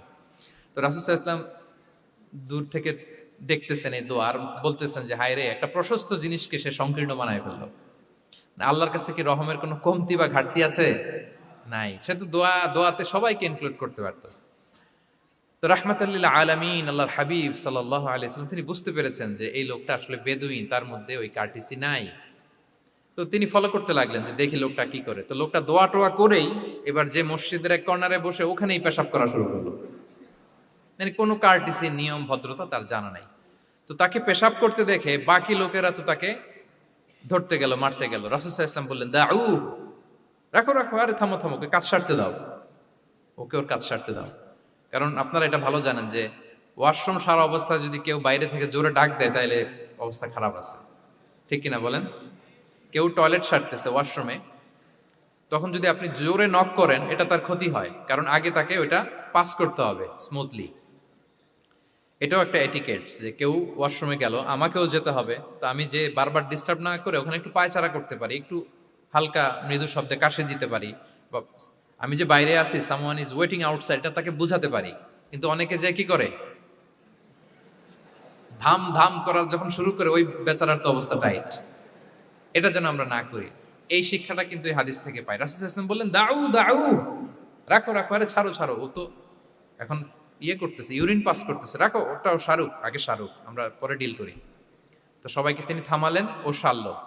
এবার রাসূল সাল্লাল্লাহু আলাইহি ওয়াসাল্লাম বললেন, এবার তোমরা যে ও হারিকু আলা বাউলিহি সাজলান মিন মা, যেহেতু মসজিদে নববীর ফ্লোর ছিল বালুর ফ্লোর, শুকিয়ে যাবে, বললেন যে ওর পেশাব করা জায়গার উপর 1 বালতি পানি ঢেলে দাও। সাহাবারা দিল। আর এই বেদুইন লোককে রাসূল সাল্লাল্লাহু আলাইহি ওয়াসাল্লাম কাছে টেনে নিলেন, যে তাকে খুব ভালোবাসা দিয়ে বললেন, কি অবস্থা তোমার, কোত্থেকে আসছো, সব খোঁজ খবর নিয়ে বললেন যে তুমি যে এইখানে নামাজ পড়লা, এরপরে আবার এই কাজটা সারলা, তুমি কি জানো এইখানে আল্লাহর জিকির করা হয়, এটা আমাদের ইবাদতগাহ, এখানে আমরা রবের জিকির করি, তার কাছে ফরিয়াদ করি, সবাই মিলে এই কমিউনিটির সবাই এখানে আসে, এই কমিউনিটির মদিনার কমিউনিটির সবাই মিলে নারী পুরুষ নির্বিশেষে আমরা এসে এখানে আল্লাহর কাছে ফরিয়াদ করি, দোয়া করি, এবাদত করি, কোরআন তেলাওয়াত করি। এটা আমাদের এবাদত গা। এইখানে কি এমন কাজটা করা তোমার ঠিক হলো? সে তো লজ্জায় কাচুমাচু হয়ে রাসূল সাল্লাল্লাহু আলাইহি ওয়াসাল্লামের কাছে ক্ষমা চাইতেছে। সুবহানাল্লাহি ওয়া বিহামদিহি। একটা কঠিন পরিস্থিতিকে ভালোবাসা দিয়ে রাসূল সাল্লাল্লাহু আলাইহি ওয়াসাল্লাম কোথায় নিয়ে যেতেন, এটাকে পুরো হিস্ট্রি পাল্টে দিতেন, সিনারিও পাল্টে দিতেন। সাহাবারা অবাক হলো, তারাও শিখলো যে না, এরকম করা যাবে না। তখন তাকে এইভাবে ডিল করলেন। আর সাহাবারা যারা রাগারাগি করেছিল, সাহাবীদেরকে রাসূল সাল্লাল্লাহু আলাইহি ওয়াসাল্লাম বললেন, ফা ইন্নামা বুইসতুম মুয়াসসিরিন ওয়া লাম তুবআসু মুআসসিরিন। মনে রেখো, তোমরা সহজপন্থী হয়ে প্রেরিত হয়েছো, তোমরা কঠিন কট্টরপন্থী হয়ে জটিলপন্থী হয়ে প্রেরিত হও নাই। তোমরা কোনো কাজকে জটিলভাবে সমাধানের দিকে যেও না, সহজ করে সলভ করবা। সুবহানাল্লাহ, সুবহানাল্লাহ বিহামদি। তাহলে দেখেন, ভালোবাসা দিয়ে রাসূল সাল্লাল্লাহু আলাইহি ওয়াসাল্লাম ওই বেদুইনকে যেভাবে আদব শিক্ষা দিলেন, তার হৃদয় জয় করলেন, কঠোরতা দিয়ে পারা যেত? বলেন তো, পারা যেত? পারা যেত না। তো 6 নাম্বার দাওয়া মেথোডোলজি হচ্ছে, দাওয়া should be full of love, full of love, full of well wishes.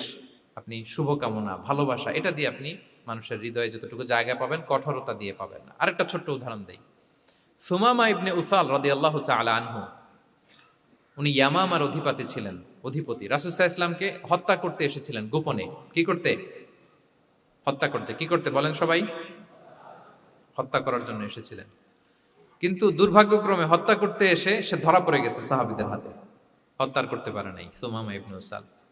তো সাহাবীরা তাকে ধরে মসজিদে নববীর পিলারের সাথে বেঁধে রাখলো, বেঁধে রাসূল সাল্লাল্লাহু আলাইহি ওয়াসাল্লামকে ডাকলো।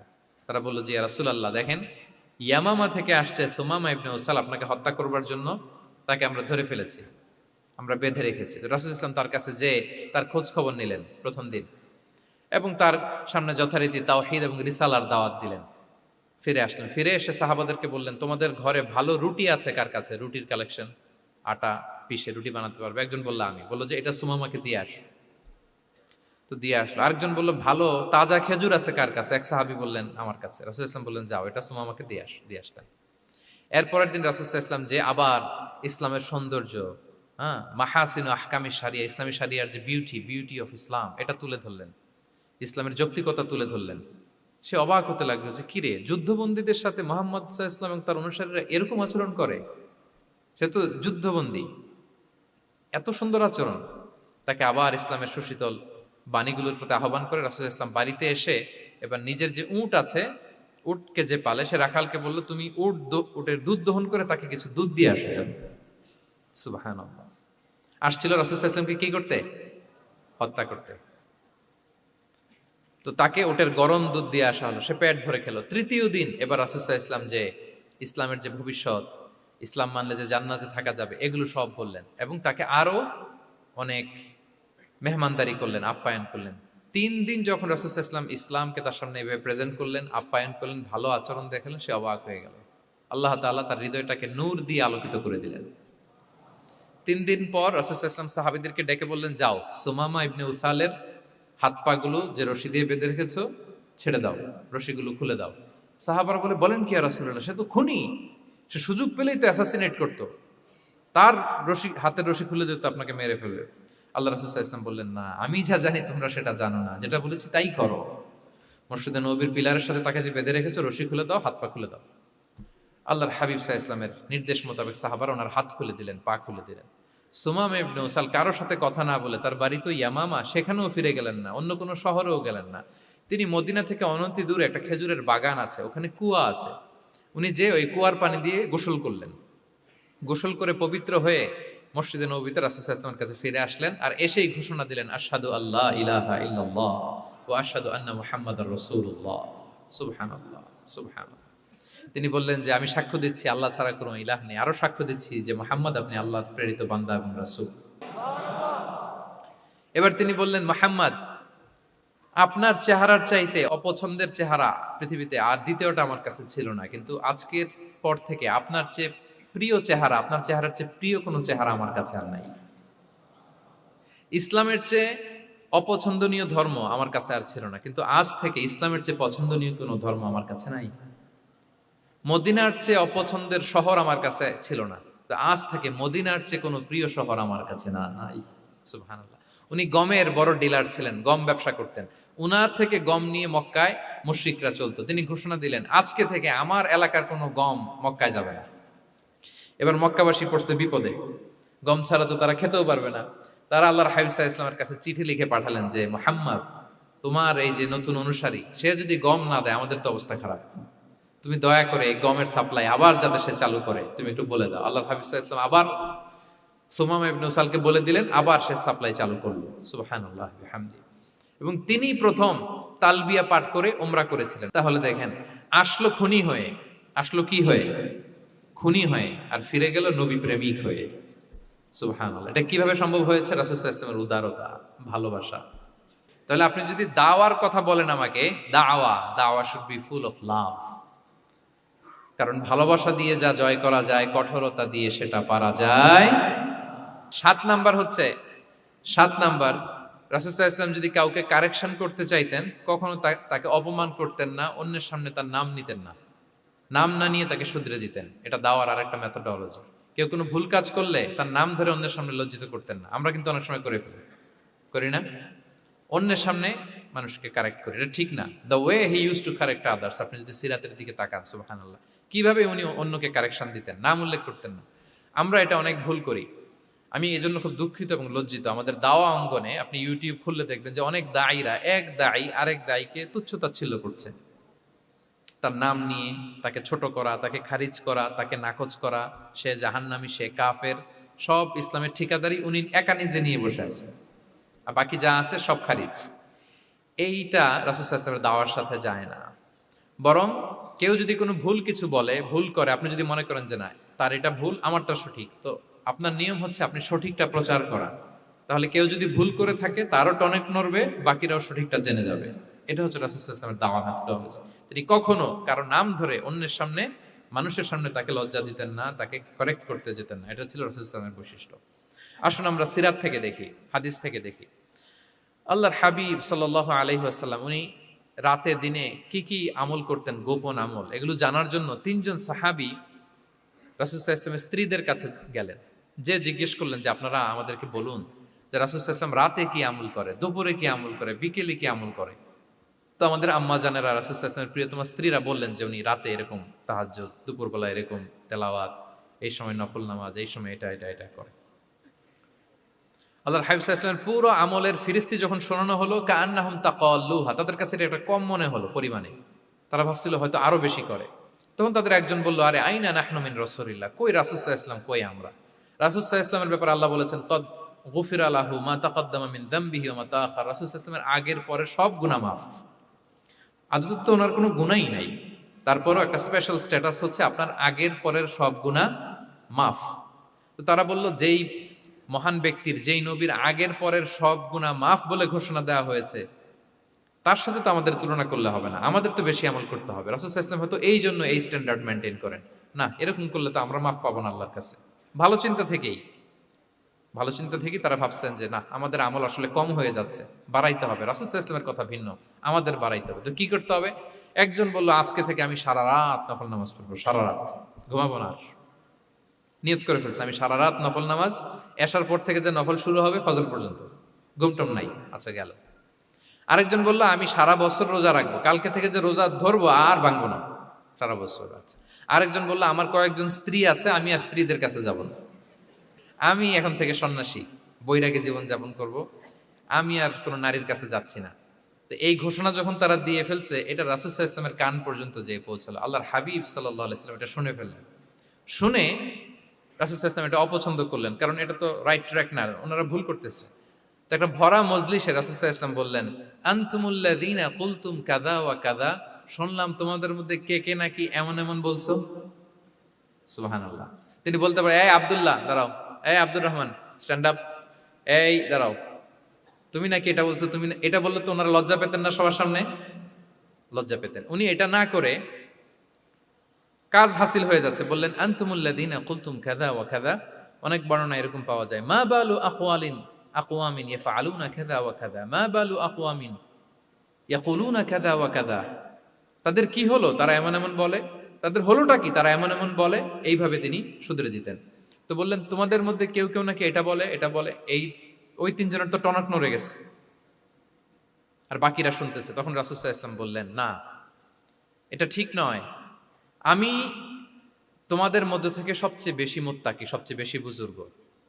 ওয়াল্লাহি ইন্নী লা আখশাকুম লিল্লাহি ওয়া আতকাকুম লাহু।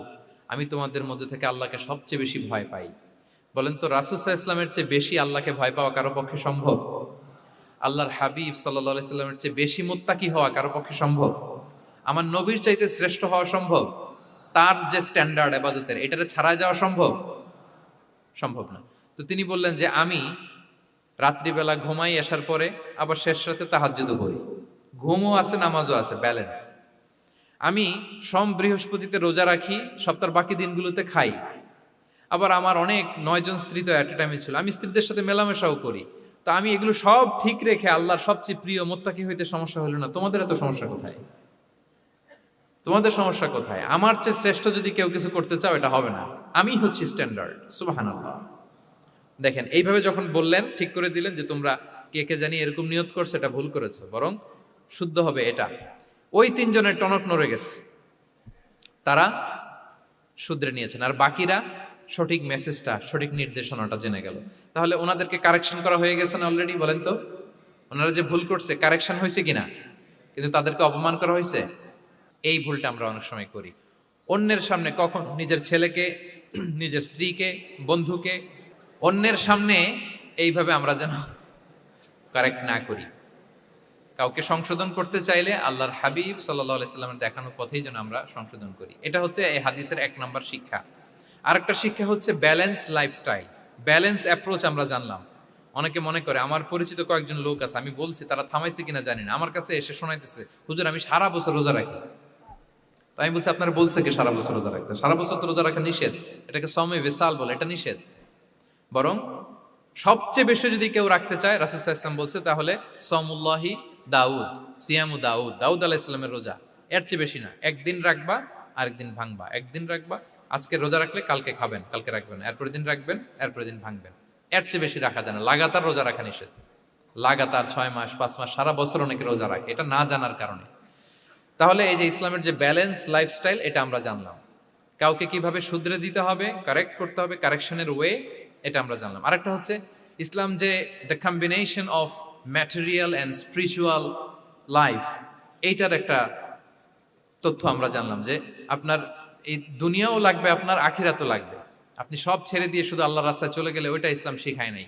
ইসলাম যে আমাদেরকে ফরিয়াদ শিখায়, প্রার্থনা শিখায়, রব্বানা আতিনা ফিদ দুনিয়া হাসানা ওয়া ফিল আখিরাতি হাসানা ওয়া কিনা আযাবান নার।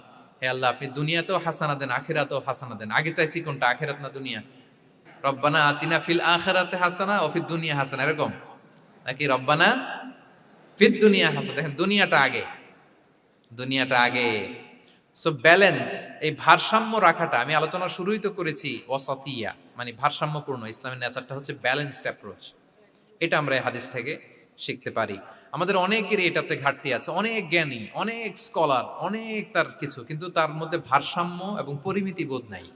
পরিমিতি বোধ, ভারসাম্য, ব্যালেন্স লাইফস্টাইল, এটা অনেকে অ্যাডপ্ট করতে পারে না। এটা বছরের পর বছর সাধনা করতে হয়, অ্যাডপ্ট করে নিতে হয় নিজের সাথে। তাহলে 7 নাম্বার হচ্ছে, কাউকে শুধরে দিতে চাইলে আপনি কিভাবে শুধরে দিবেন, এটা আমরা জানলাম। তাকে সবার সামনে লজ্জা দিয়ে শুধরে দেওয়া যাবে? তাহলে কৌশলে তাকে শুধরে দিতে হবে। পারা যাবে তো ইনশাআল্লাহ? 8 নাম্বার, 8 নাম্বার হচ্ছে, এটা দায়ীদের জন্য অনেক বড় রিমাইন্ডার। সেটা হচ্ছে, আমরা যে দাওয়া দেই, এটা খেয়াল রাখতে হবে। আমি যা বলি ওটা সবার আগে অ্যাপ্লাই করতে হবে নিজের মধ্যে। আমরা অনেক সময় এটা করে ফেলি যে ভালো একটা হাদিস শুনলে, কোরআনের আয়াত শুনলে, একটা কিছু শুনলে মনে করি যে এগুলো এই সবার জন্য, মানে এটা বাদ, এখান থেকে শুরু, লাইনটা এখান থেকে শুরু, এইখান থেকে যারা আছে এই সবাই এগুলো পালন করবে, আমি এটার বাইরে। দেখুন, যার সাথেই কথা বলেন তার কোনো সমস্যা, তার দোষ, তার কিভাবে সেলফ ডেভেলপমেন্ট, আত্মোন্নয়ন, আত্মশুদ্ধি, শুদ্ধাচার, এগুলো নিয়ে কথা নাই। খালি বলি যে কি সমস্যা রে ভাই সমাজে, জানেন, শেষ হয়ে গেল দেশটা। তারপর রাজনীতিতে সমস্যা, সমাজে সমস্যা, হুজুরদের মধ্যে সমস্যা, ওদের মধ্যে সমস্যা, শুধু সমস্যা, মানে উনি সব জায়গায় সমস্যা দেখতে পায়। কিন্তু বেসিকলি আপনি যখন সমস্যা নিয়ে কথা বলবেন, সবার আগে খেয়াল করতে হবে যে ওই সমস্যায় আমি আক্রান্ত কিনা। আমরা কেন যেন অন্যকে কাঠগড়ায় দাঁড় করাতে বেশি পছন্দ করি, কিন্তু নিয়ম হচ্ছে নিজেকে বারবার কাঠগড়ায় দাঁড় করানো। যে আমি ঠিক করতেছি কিনা, আসলে আমার মধ্যে শুদ্ধাচার আছে কিনা, আমার লেনদেন ঠিক আছে কিনা, আমার মধ্যে সততা আছে কিনা, do I live a decent life, আমি যা বলি আমি তা করি কিনা। এটা অনেক সময় আমরা ভুলে যাই। আমরা যা বলি সেটার জন্য আগে আমরা নিজে আমল করতে পারি। আল্লাহ তৌফিক দান করুন। আল্লাহ তাআলা বলছেন, ইয়া আইয়ুহাল্লাযীনা আমানু লিমা তাকুলুনা মা লা তাফআলুন, কেন তুমি সেটা বলো যেটা তুমি করো না? কেন সেটা বলো? সো আমরা যদি দাওয়া কাজ করতে চাই, আমি যে দাওয়াটা দিব বা নাসিহাত দিব বা বার্তাটা রাখবো, সবার আগে যেন এটা নিজের দিকে, ওই তীর তীর যেন নিজের দিকে থাকে, যে না এটা আগে তোমার জন্য, আগে তুমি পালন করো, পাশাপাশি এটা সবার জন্য, এটা যেন আমরা করি। আল্লাহর হাবিব সাল্লাল্লাহু আলাইহি ইসলামের জীবনে যদি আমরা দেখি তাহলে দেখবো উনি যা বলতেন ওটা নিজে আগে বেশি করতেন। আল্লাহু আকবার। উনি ইবাদতের কথা বলতেন, আল্লাহর সামনে নিজেকে সঁপে দেওয়ার কথা বলতেন। আর নিজেকে কিভাবে সঁপে দিতেন দেখেন, তিনি যখন দোয়া করতেন নিজেকে ছোট করতে করতে তিনি আল্লাহরে বলতেন, আল্লাহুম্মা ইন্নী আবদুক ওয়া ইবনু আবদিক ওয়া ইবনু আমাতিক নাসিয়াতি বিয়াদিক, হে আল্লাহ আমি আপনার দাস, আল্লাহ আমি দাসের ঘরের দাস, দাসীর ঘরের দাস। মানে আমার পিতা আব্দুল্লাহ আপনার দাস, আমার মা আমিনা আপনার দাসী। সো আমরা সবাই আপনার গোলামের ঘরের গোলাম। এর চেয়ে তুচ্ছ, ছোট, নগণ্য করে কি আর আল্লাহর সামনে নিজেকে পেশ করা যায় বলেন? এরপর তিনি বলতেন, নাসিয়াতি বিয়াদিক, আল্লাহ আমার মাথার চুলের ঝুঁটি আপনার হাতের মুঠোয়। মাথার চুলের ঝুঁটি হাতের মুঠোয় মানে কি, আপনি ডানে টান দিলে আমি ডানে যেতে বাধ্য, আপনি বাঁয়ে টান দিলে মানে আমার আর কিছু নেই, আল্লাহ সব সঁপে দিলাম আপনার কাছে। কিভাবে নিজেকে তিনি সঁপে দিতেন? তাহাজ্জুদের সালাতে যখন রাতে দাঁড়াতেন, আম্মা জান আয়েশা রাদিয়াল্লাহু তাআলা আনহা বলেন, দাঁড়িয়ে থাকতে থাকতে পা দুইটা ফুলে যেত এরকম, হাত্তা তাতাফাত্তারা কদামা। খুব কষ্ট হতো আল্লাহ রাসূল সাল্লাল্লাহু আলাইহি ওয়াসাল্লামের। তো আম্মা জান আয়েশা বলতেন, ইয়া রাসূলুল্লাহ ক্বাদ গুফিরা লাকা মা তাকদ্দামা মিন যামবিকা ওয়া মা তাআখার, আল্লাহ তো বলেছেন আপনার সব গুনাহ মাফ, গুনাই তো নাই, তাও ঘোষণা সব গুনাহ মাফ, এত কষ্ট নিজের দেহের উপর নিজে কেন দেন? আল্লাহর হাবিব সাল্লাল্লাহু আলাইহি ওয়াসাল্লাম বলতেন, আফালা উহিব্বু আন আকুনা আবদান শাকুরা, হে আয়েশা এটা ঠিক আল্লাহ আমাকে মর্যাদা দিয়েছেন, কিন্তু আমি কি শুকরগুজার বান্দা হতে চাইবো না? আল্লাহর নেয়ামতে যে আমি ভেসে বেড়াই, আল্লাহর নেয়ামতে যে আমি বেঁচে আছি, আল্লাহর অনুগ্রহের কারণে যে আমার এত সম্মান, সে আল্লাহর প্রতি আমি কি নিজেকে পেশ করব না? আফালা উহিব্বু আন আকুনা আবদান আমি কি শুকরগুজার হব না? আমার রোলটা তো আমাকে প্লে করতে হবে, আমাকে তো উজাড় করে আমার রবের সামনে আমাকে উপস্থাপন করতে হবে। দেখেন, শুধু বলতেন না, করে দেখাতেন।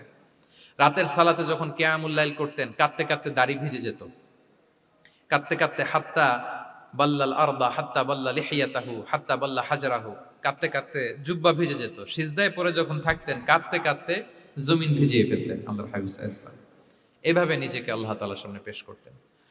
সো আমরা যারা দাওয়া অঙ্গনে কাজ করি, এটা খুব পিচ্ছিল পথ, এটা খুবই পিচ্ছিল। আমাদের খেয়াল রাখতে হবে যে আমি যা বলি এটা আমি করি কিনা।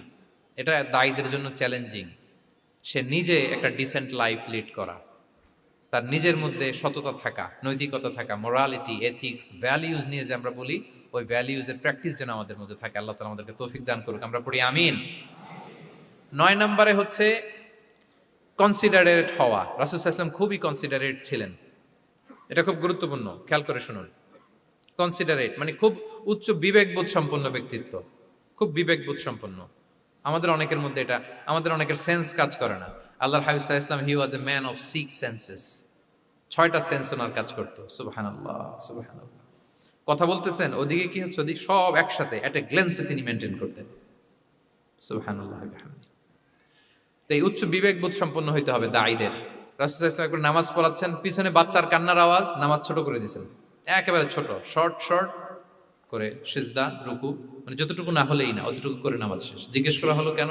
বললেন যে আমি দেখলাম একটা ছোট বাচ্চা কাঁদছে, এই বাচ্চার মায়ের বোধহয় খুব কষ্ট হয়ে যাচ্ছে পেছনে, বাচ্চাটাকে সামলাতে মহিলাদের প্রেয়ার হলে মাটার বোধহয় খুব কষ্ট হচ্ছে, এজন্য আমি নামাজটা একটু শর্ট করে দিয়েছি। সুবহানাল্লাহ। আমরা নামাজে দাঁড়ালে দিন দুনিয়ার হুঁশ নাই, কি হচ্ছে না হচ্ছে না, আপনার সব খেয়াল রাখতে হবে। কি হচ্ছে, you are a leader, you are a দাঈ, আপনাকে এটা খেয়াল রাখতে হবে। রাসূল সাল্লাল্লাহু আলাইহি ওয়াসাল্লাম এরকম উচ্চ বিবেকবোধ সম্পন্ন লোক ছিলেন। মুআয ইবনে জাবালকে এক জায়গার মদিনার পাশেই ইমাম করে পাঠালেন, ইমাম। তো ওই এলাকার মুসল্লিরা ছিলেন শ্রমজীবী। কি জীবী? শ্রমজীবী। ওনারা উট দিয়ে পানি নিয়ে খেজুর গাছে পানি সেচ দিত, তারা খুব কষ্ট করে সারাদিন।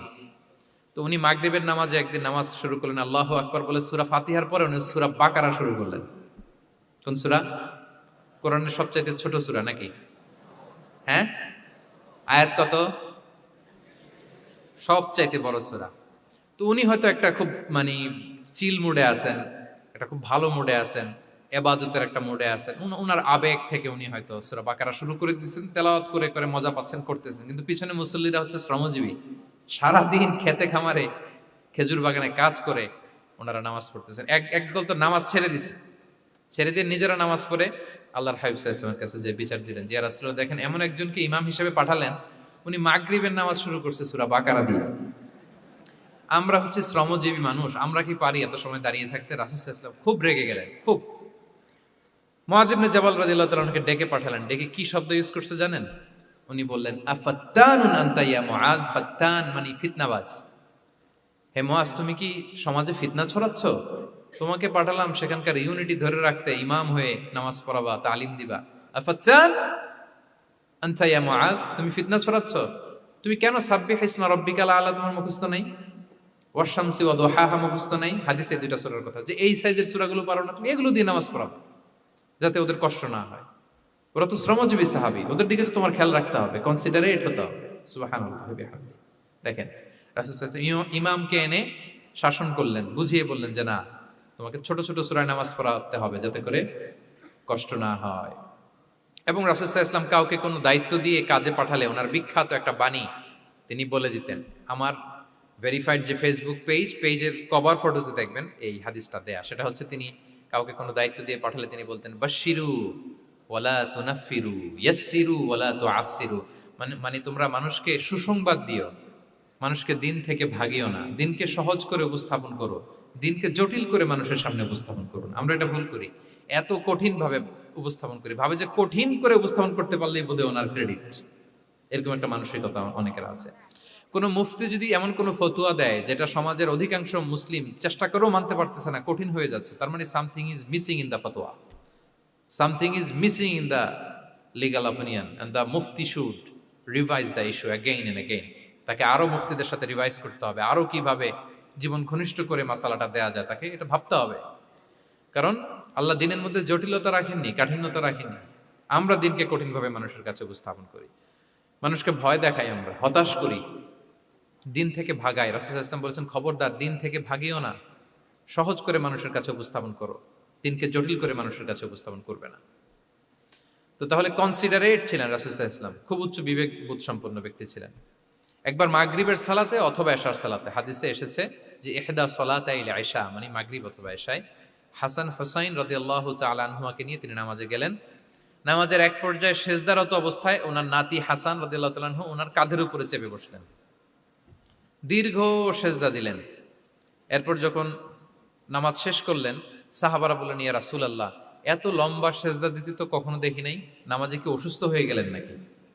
অথবা নামাজ চলা অবস্থায় কি কোরআনের আয়াত নাজিল হলো নাকি? রাসূল সাল্লাল্লাহু আলাইহি ওয়াসাল্লাম বললেন, কুল্লু যালিকা লাম ইয়াকুন, একটাও না, বরং ওয়ালাকিন নাবনি ইতাহালানি, আমার নাতি আমার কাঁধে উঠছিল। ফাকারিহতু আন উআজ্জিলাহু হাত্তা ইয়াকদিয়া হাজাতা, আমি সেজদায় উঠতে গেলেই তো ও যে খেলতেছে এটা ডিস্টার্ব হয়ে যাবে, সো ওর যতক্ষণ না ওর খেলা শেষ না হয় আমি একটু ওয়েট করতেছিলাম। তার খেলাধুলা শেষে তার সময় যখন হয়েছে নেমে গেছে, আমি তখন সেজদা থেকে মাথা উঠিয়েছি। কি কনসিডারেট ছিলেন দেখেন, কি উচ্চ বিবেক বোধ সম্পন্ন, অন্যের যাতে কষ্ট না হয়, অন্যের যে কোনো কনসার্ন, এগুলো সব তিনি খেয়াল রাখতেন। সো দাঈদের এরকম সিক্স সেন্সের অধিকারী হওয়ার চেষ্টা করতে হবে। আল্লাহ তাআলা আমাদেরকে তৌফিক দান করুন। কয়টা গেল? 9টা। আর একটা সর্বশেষ, এটা খুব গুরুত্বপূর্ণ, আপনাদের সাথে খুব রিলেভেন্ট। সেটা হচ্ছে প্রপার টাইমিং ফর দাওয়া। দাওয়ার জন্য টাইমিংটা খুব গুরুত্বপূর্ণ। প্রপার টাইমে যদি দেন ওটা ক্লিক করবে, ওটা স্পার্ক করবে। আর যদি সময় মতো না হয় ওটা কাজ করবে না। প্রপার টাইমে প্রপার দাওয়াটা দিতে হয়, সঠিক সময়ের অপেক্ষা করা, যখন সেই সময়টা আসছে তখন দাওয়া দেওয়া। বুঝতে পেরেছেন না ব্যাপারটা? একটা ছোট্ট উদাহরণ দেই। এক ইহুদি কিশোর রাসূল সাল্লাল্লাহু আলাইহি ওয়াসাল্লামের খেদমত করতো। ইহুদি কিশোর, কোন ধর্মের কিশোর বলেন তো?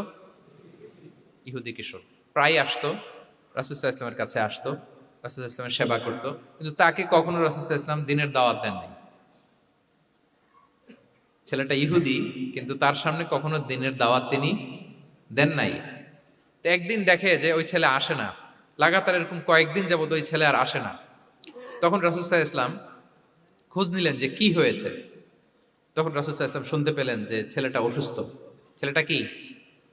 অসুস্থ। আল্লাহর হাবিব সাল্লাল্লাহু আলাইহি ওয়াসাল্লাম তার বাসায় গেলেন, যে দেখলেন যে ইহুদি ছেলেটা বিছানায় পড়ে কাতরাচ্ছে, পাশে ছেলেটার বাবা। রাসূল সাল্লাল্লাহু আলাইহি ওয়াসাল্লাম তার মাথায় হাত বুলিয়ে দিলেন, তার খোঁজ খবর নিলেন। এবার রাসূল সাল্লাল্লাহু আলাইহি ওয়াসাল্লাম বললেন, আসলিম, মানে ইসলাম ধর্ম গ্রহণ করো। ফানাযারা ইলা ওয়াজহি আবি, ইহুদি ছেলেটা তার বাবার চেহারার দিকে তাকালো যে দেখি আব্বা কি বলে। বাবা যেহেতু দাঁড়ায় আছে, ফানাযারা ইলা ওয়াজহি আবি, বাবার চেহারার দিকে মুমূর্ষু ছেলেটা বাবার চেহারার দিকে তাকালো। তো বাবা বলল, আতি আবুল কাসিম, মানে আবুল কাসিম যা বলে তাই শোনো। রাসূল সাল্লাল্লাহু আলাইহি ওয়াসাল্লামের বড় ছেলের নাম ছিল কাসিম, ফলে ওনাকে আবুল কাসিম বলে মদিনাতে ডাকা হতো। আমাদেরও তো বড় ছেলে বা বড় মেয়ের নাম ধরে ডাকে না? ধরেন যে আপনার বড় ছেলের নাম আব্দুল্লাহ, তো আপনারা বলে আব্দুল্লাহর বাবা। রাসূল সাল্লাল্লাহু আলাইহি ওয়াসাল্লামকে মদিনায় বলা হতো কাসিমের বাবা। তো ছেলেটা যখন বাবার চেহারার দিকে তাকালো, বাবা বলল, আতি আবুল কাসিম, তুমি আবুল কাসিমের অনুসরণ করো, যা বলে তাই শোনো। ছেলেটা তখন পড়তে আরম্ভ করলো, আশহাদু আল্লা ইলাহা ইল্লাল্লাহ ওয়া আশহাদু আন্না মুহাম্মাদুর রাসূলুল্লাহ, মানে মুসলিম হয়ে গেল। রাসূল সাল্লাল্লাহু আলাইহি ওয়াসাল্লাম ইহুদিদের ঘর থেকে বের হয়ে আসলেন আর বললেন, আলহামদুলিল্লাহিল্লাযী আনকাযাহু মিনান নার, বুখারীর বর্ণনা। প্রশংসা সে আল্লাহর, যে আল্লাহ এই ছেলেটিকে জাহান্নাম থেকে মুক্তি দিয়ে জান্নাতি বানিয়ে নিল। দেখেন, রাসূল সাল্লাল্লাহু আলাইহি ওয়াসাল্লাম একটা প্রপার টাইমিং এর অপেক্ষা করতেছিলেন। এতদিন রাসূল সাল্লাল্লাহু আলাইহি ওয়াসাল্লামের ঘরে যে ইহুদি কিশোর খেদমত করে, কাজ করে দিয়ে আসে, একদিনও দাওয়াত দেয় না। রাসূল সাল্লাল্লাহু আলাইহি ওয়াসাল্লাম একটা ভালো সময় খুঁজতেছিলেন। শুরুতেই যদি দাওয়াত দেয়, ওই ছেলে আশাই বন্ধ করবে, ভাববে খাইছে, আমার তো ধর্মান্তরিত করতে চায়। ঠিক কিনা বলেন? যে আমার একটা ফেইথ আছে, সে তো আমার ফেইথ কেড়ে নিতে চায়, বা তার বাবাও ভয় পাবে। রাসূল সাল্লাল্লাহু আলাইহি ওয়াসাল্লাম যখন অনেকদিন তার সাথে মিশলেন, রাসূল সাল্লাল্লাহু আলাইহি ওয়াসাল্লামের ব্যক্তিত্ব, রাসূল সাল্লাল্লাহু আলাইহি ওয়াসাল্লামের কথা বার্তা, আচরণ, মানসিকতা সব দেখে যখন এই ইহুদি ছেলে, তার বাবা ইমপ্রেসড, এবং ছেলেটা শুয়ে আছে বিছানায় মুমূর্ষ, এই প্রপার একটা টাইমিং এর অপেক্ষায় রাসূল সাল্লাল্লাহু আলাইহি ওয়াসাল্লাম ছিলেন। যখনই সেই সময়টা এসেছে, রাসূল সাল্লাল্লাহু আলাইহি ওয়াসাল্লাম দাওয়াত দিলেন, মুহূর্তের মধ্যে ক্লিক। আল্লাহু আকবার। এই প্রপার টাইমিং এর অপেক্ষা আমাদেরকে করতে হবে। এই সুযোগটা কিন্তু আপনাদের আছে। আমি শুরুতেই বলেছি যে ডক্টরস যারা, তাদের কাছে মানুষ কখন আসে? সুদিনকালে না দুর্দিনকালে? বলেন, তার বিপদ এর চেয়ে বড় বিপদ নাই। ক্যান্সার নিয়ে আসছে, ডায়াবেটিক্স নিয়ে আসছে, অসুস্থ, অসহায়, মানে ভাবখানা এমন, আপনি ছাড়া তার আর কোনো গতি নেই। ঠিক কিনা বলেন? এই প্রপার টাইমে যখন আপনি মনে করবেন যে now it's high time to give দাওয়া, জাস্ট ডু ইট। যখন মনে করবেন যে না, এখন একটা সুন্দর সময়, এখন বললে এটা কাজে দিবে, ওই সময়টাকে আপনি কাজে লাগান। তাহলে দাওয়া মেথোডোলজি সর্বশেষ পয়েন্ট হচ্ছে প্রপার টাইমিং ফর দাওয়া। যখন দাওয়া দিলে কাজে লাগবে, ঠিক তখন দিতে হবে। কি পারা যাবে তো ইনশাআল্লাহ? আল্লাহ তাআলা আমাদের সবাইকে তৌফিক দান করুন। তাহলে প্রিয় ভাইয়েরা, আমি একটু রিভাইজ করি আপনাদের সাথে কি কি নিয়ে কথা বললাম। প্রথমে আমরা বলেছি যে আমাদের মধ্যমপন্থী হইতে হবে, বাড়াবাড়িও করা যাবে না, ছাড়াছাড়িও করা যাবে না। আমরা কোথায় থাকবো? মাঝামাঝি। এরপরে আমরা বললাম ওরাল দাওয়ার চেয়ে প্র্যাকটিক্যাল দাওয়া, লিভিং দায়ী হইতে পারলে ওটার ইফেক্ট অনেক বেশি। এরপর আমরা আল্লাহর হাবিব সাল্লাল্লাহু আলাইহি ওয়াসাল্লামের সিরা এবং সুন্নাহ থেকে 10টা মেথোডোলজি, দাওয়া মেথোডোলজি আলোচনা করেছি। তার প্রথমটা ছিল ভেরি সফট অ্যান্ড মাইল্ড, দাওয়া ল্যাঙ্গুয়েজটা সফট অ্যান্ড মাইল্ড হতে হবে। 2 নাম্বার, কোশ্চেন থ্রো করতে হবে অ্যাটেনশন ড্র করার জন্য। 3 নম্বরে, visual explanation to make the দাওয়া মোর ইফেক্টিভ অ্যান্ড প্রোডাক্টিভ।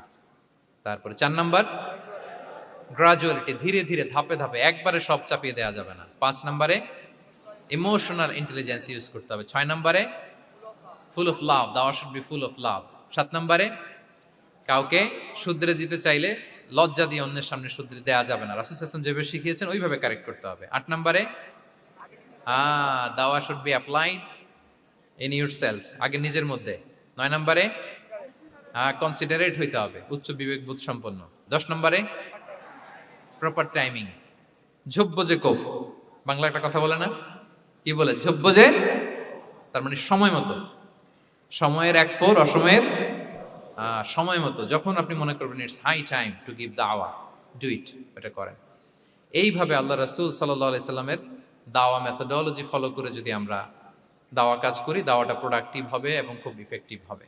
আশা করি আল্লাহর হাবিব সাল্লাল্লাহু আলাইহি ইসলামের এই যে দাওয়া মেথোডোলজি, এবং এটা কিভাবে আমাদের সাথে রেলেভেন্ট হতে পারে, কিভাবে এটাকে আমরা ইফেক্টিভ করতে পারি আর প্রোডাক্টিভ করতে পারি, এ ব্যাপারে আপনারা একটা মোটামুটি ধারণা পেয়েছেন। আল্লাহ তাআলা আমাদের সবাইকে কথাগুলো বুঝার ও আমল করার তৌফিক দান করুক।